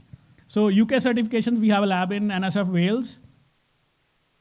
We do a lot of certifications for that. It is very well documented in even some of the Indian tenders as well for Jal Jeevan Mission. The pipes or the fittings, polyethylene fittings, PP fittings are certified to British standards, BS 6920. Then there are two, you can see Reg 4, Regulation 4 and Regulation 31. Anything which is inside the building comes under Regulation 4 of British standards, and anything outside the building beyond the water meter comes under Regulation 31. Most of the people don't know about that. Only Regulation 4 is, they follow that. However, we can do both certifications, Reg 4 and Reg 31.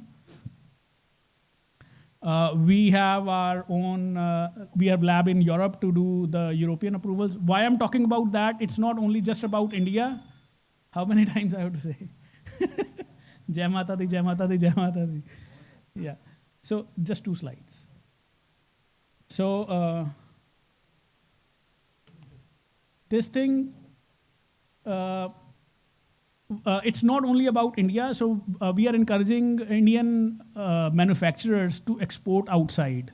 So for that, these standards are required. If we want to export to Middle East, both European and American standards are there. Then if you want to export to UK, because this is what the government wants right now, to shift the manufacturing, and that shift is happening, to shift the manufacturing from China to India. So if we want to grow this manufacturing base in India, which can shift from China, we have to get certified to all these standards. So these are not enough, because I'm just talking about the water side of the business, but there are millions of other products.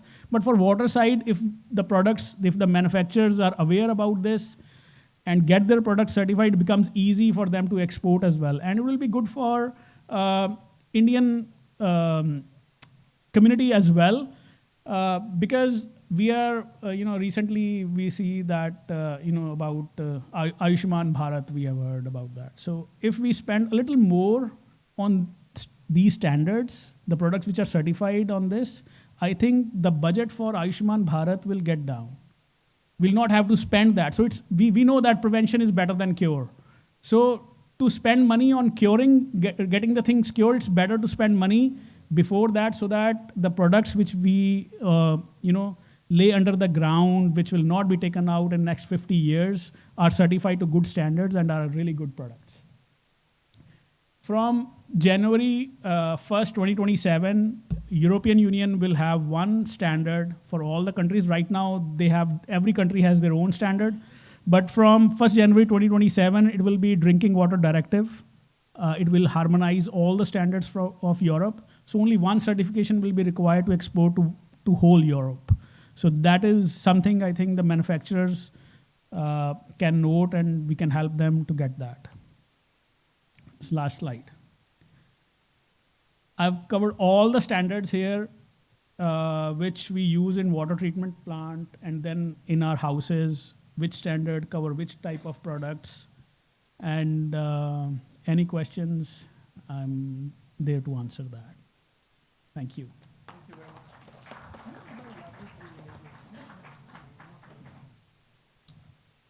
Thank you very much for the 3 wonderful presentations. Really appreciate. If anyone has questions, please feel free. Please. Ladies first. Thank you so much, sir. So I'd like to ask you, since you said there are plenty of coatings available in the market, cement, epoxy, and PU coating. So according to the NFS standard, which is the least harmful, which we can use?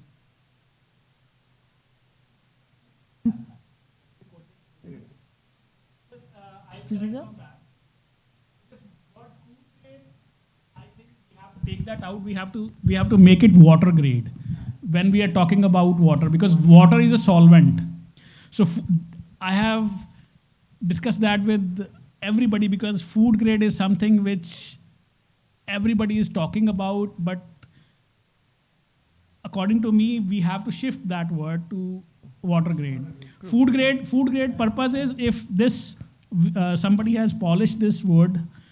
If I start making dough over here, or I keep my pizza here, or I keep my grains here, that should not get contaminated with this. But water, when it is flowing at 82 degrees centigrade temperature or 60 degrees centigrade temperature in our houses, or it's millions of liters are flowing, then it has to be water grade because it has solvent properties. So yeah, and coming to the question, I think we cannot comment on that, which one is the better from that, least. Once it is cured, epoxy or PU, then I think it should not leach. Any of these two could be harmful. So we have to see that none of the, after curing, because it takes about 7 days to cure epoxy or PU, fully cure. After that, it should not leach. Or we should be careful that we have to let it cure before we bring that into service, that pipeline. I will not actually right now, or I cannot also answer your question. Sorry? Cement is not in the level of the least, because right now we are using DI pipe, cement coating. Yeah. So we are still in the danger. I think from cement, epoxy or PU are better. From cement coating, cement, okay. Yeah, epoxy or PU is much better than cement. So being a small state, we are just starting with the cement coating. Yeah, which is far more better we certify than the that GI. also, cement coatings, or you can buy the NSF certified DI pipes. If you are using, and we have a producer in India, Jindal Saw is one of the producers which is NSF certified. They make Jal brand DI pipes. Okay. And I think somebody from Jindal is here as well. I'll see if they are there. I can connect you with them with that. But before, when you upgrade, you can upgrade that to epoxies. Yeah. Coating. I think just to add to this, cement should not be an issue, particularly if you have your alkalinity of your treated water somewhere about 110 milligrams per liter as calcium carbonate. The moment alkalinity starts dropping down below 100 or closer to 80, then your bicarbonates are not there. So the buffering capacity of that water is lost. So you start leaching cement into the process. So your alkalinity is the most important. That's what happened in the lead and copper rule in US EPA.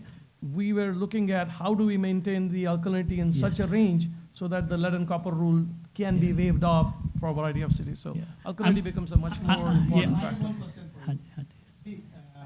Indian condition, how do you certify the product? Either you have your own standard or you following some AICE standard. Which standard do you follow for certification, particularly in Indian condition? We follow NSF standards. Our own. These are accepted by NC, but they were started, or NSF started the work on that. So that's why they are called NSF NC. Now Canada has adopted CAN standards. And I'm glad sir talked about lead and copper rule. On the same lines, we have Safe Drinking Water Act and Clean Drinking Water Act. In that it is mentioned mandatory to have any product in the US, it has to certify to NSF 61 and NSF 372. That no harmful chemicals leach out of that. Anything you talk about from source to tap, everything has to be certified to NSF 61. And I think same can be, I have worked with BIS also in few committees because you mentioned that. Right now, it takes a lot of time to update that. Some of those standards have not been updated since last 40 years. So that is why, there are different committees, civil engineering, chemical, but the products are linked with water. So there is nothing related to water in that. Yeah. So my suggestion would be to certify to NSF standards. They are stringent, but that is another issue that BIS does not want to get into stringency of the product. They want to keep it simple so that a lot of companies can, instead of, yeah, it's licensing, yeah. We can discuss that. Yeah, sir, I have one question. Yes, please. We are using bronze impeller, bronze bearings, and lead is we use for this one. So how that NSF certification will not be there for such material of there are certifications. As I mentioned, brass also has lead, so faucets are made of brass. But there are few grades where we cannot completely eliminate that, but the weighted average for the path of water has to, the lead content has to be less than 0.25%. For example, a faucet, there is a path of water, but the whole body is made out of that. The whole body does not come in contact with water. So the weighted average of that has to come out less than 0.25%. If you can, for impeller, if you can get that thing, that the weighted average of, it's based on surface area to volume ratios, it has to come to less than 0.25%. Then it's okay to use that. Thank you. I have a couple of questions to Dr. Ramakant, sir. So like you are saying that you are involved in the CPHO formation for the latest edition, and you have presented the brief topics what are covered. Is there any discussion happens related to the legal rights of the consumer and the liabilities if the utility owner fails to fulfill the rights of the consumer? No, I'm just so like the subject of the state has to take a call on the legal rights. That they want to provide the water supply to the citizen or not, it is subject matter of a state. no. So because we are assembled in the hall, all the people who are working in the water, and our consumer, if we are not fulfilling the consumer's right, just now a sir from the NGS says that they have agreement with the corporations, I think in the Bhuj, like if Wellspun doesn't buy the wastewater from the corporation. That is not my subject. No. Question to me. The legal right is not my subject. Yes, but that Wellspun has to pay something to Bhuj. Yeah. So I'm just checking, like, is there any deliberation happens? Because I'm telling you it's not my subject. Why are you asking some same question to me? okay. And the second thing is, okay, second thing is we are talking about 24/7, and definitely there will eliminate the requirement of local storage specifically at the house level. So how we are going to educate the consumers? Capacity building, for capacity building we are hiring some of the, I told that ASCII is the capacity building partner. So we are going into the states and cities and just making a workshop. Cannot go, we are not planning to go house by house. We are just making a workshop like this in the cities, in the states, and then we try to educate the people that if you take this tap connection, there is no need to store the water. Certainly, it is not a one-day job. It will take another 2, 3, 4, 5 years.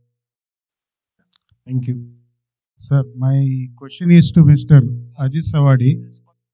Sir, sorry, she raised the hand first. Let's take it as the last question, please. maybe we can, you can connect with. I have one last. Just raise the hand first. Sir, I have a question regarding NSF certification. I'd like to know about the quality check mechanism that you have for keeping a tab on the products that you have certified. Whether any such, what are the protocols?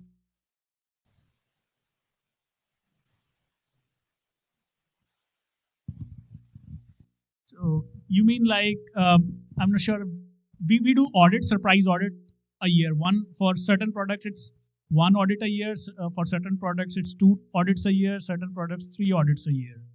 So Random checks. random, surprise audits. Surprise audits from different zones or like that. I'd like to know about how you do it. Okay. So there are 2 mechanisms to do that. One is the product is tested every year. So a sample is drawn from the manufacturing unit and it is sent to our lab in the US or UK to do the testing. So that is done once in a year. Then there are surprise audits. An NSF employee, the auditors are NSF employees. We don't outsource that.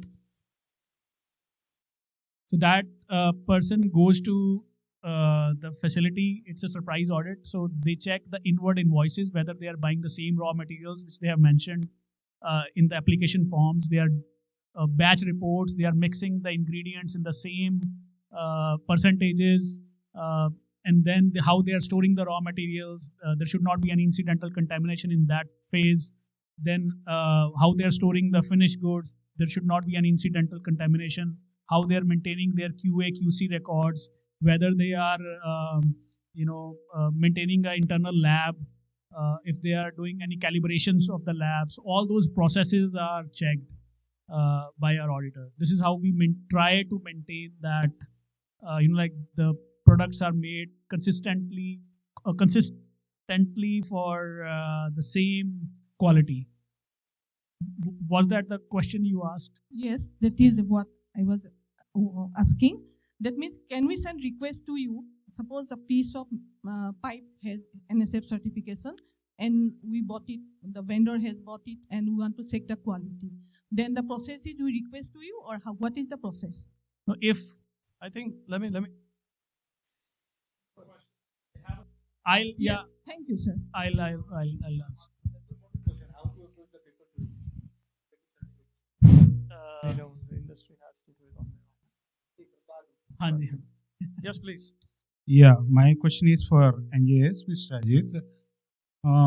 Actually, the wastewater treatment plants which are built or planned by you for Wellspun and RCF, I just want to know how you have handled the sludge, keeping the NGT norms in view and also the other relevant norms, that is loss. Currently, what we are doing for both these plants is, when we designed wastewater treatment plant, we designed it at extended aeration phase. So most of the sludge which will be produced from aerobic system will be well mineralized and well stabilized. Then after it is dewatered, and the sludge which is produced in Wellspun industries, for example, is utilized within the campus for their agriculture. They are growing fruits and also vegetables. And as I understand, there are no Class A or Class A sludge that's what I want. Regulations introduced in India. But see, we are constructing 337 MLD wastewater treatment plant for MCGM, where actually, the sludge has to be converted into Class A, and then it has to be disposed somewhere, like they have given a dumping yard. Yeah, for MCGM, there are many norms actually we have to follow, the safety norms. MCGM requirements of meeting Class A biosolids is MCGM's proposal. It's not a legal requirement of NGT Let me just give you that. There is no regulation in India as on date today for development of any Class A or Class B. We did the detailed design stage of MCGM plant, and that's where the Class A came into picture. There's a new regulations coming through NMCG. We're part of that. We're doing a project under the Norwegian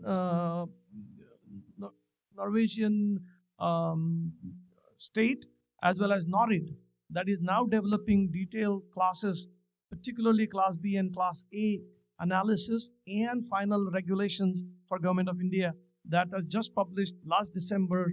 For that, the final version of this will come around sometime end of November or October. The decision will come based on that. Mostly it will go as a carbon source because in India, most of the soil is a less carbon or depleting carbon. So that's where it's going to come, and that's why it will be a Class A sludge. Class A sludge means vector zero, and analytically, you don't have a transmission of any material into infectious. That's the Class A. There are a variety of ways you can do Class A. I'm not going to go into that debate, which is better or which is not better, but that's where the material comes. I think we can answer your question outside because I'm the lead author on that particular document. All right. Okay, thank you. Thank you very much for your kind patience and the great energy. Lastly, just take away with this, that whenever you read something, you need to understand what it is. You've been listening for 24/7, and this has happened to me in front of a client. I won't name the client. There was a Japanese delegation coming. They were saying to the client, we need to build 24/7. And the chief engineer said, yes, we do 24/7. And they were really surprised to hear that. They said, how? We provide 24 hours in 7 days. That was his answer. Thank you very much.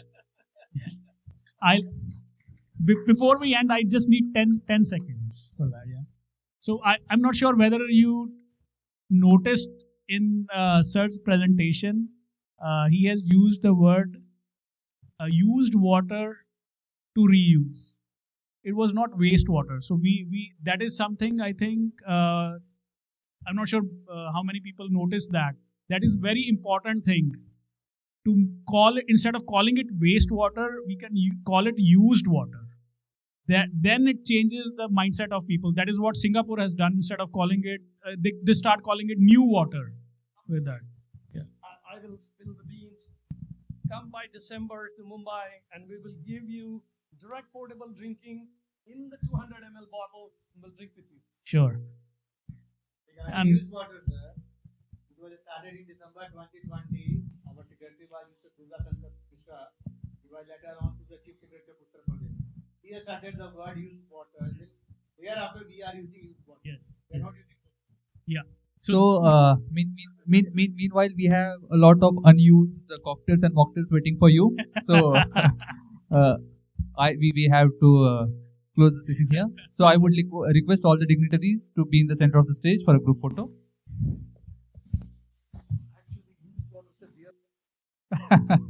For next conference, sir.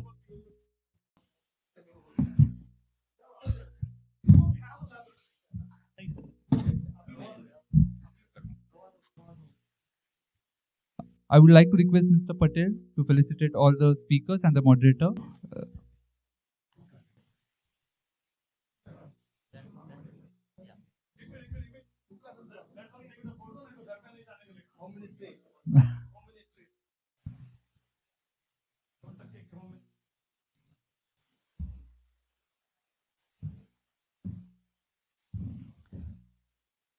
I would like to thank you everyone for patiently waiting. I literally feel like I'm back to the school where all the backbenchers wish to rush for the recess, where the front benchers still want to continue with the sessions. So the cocktails and mocktails will be served in the same banquet hall. They will take another 15 to 20 minutes to set the setup. Meanwhile, you can get freshen up and you can be back here in another 20-30 minutes. The cocktails and snacks will be served here, and the dinner you can join downstairs.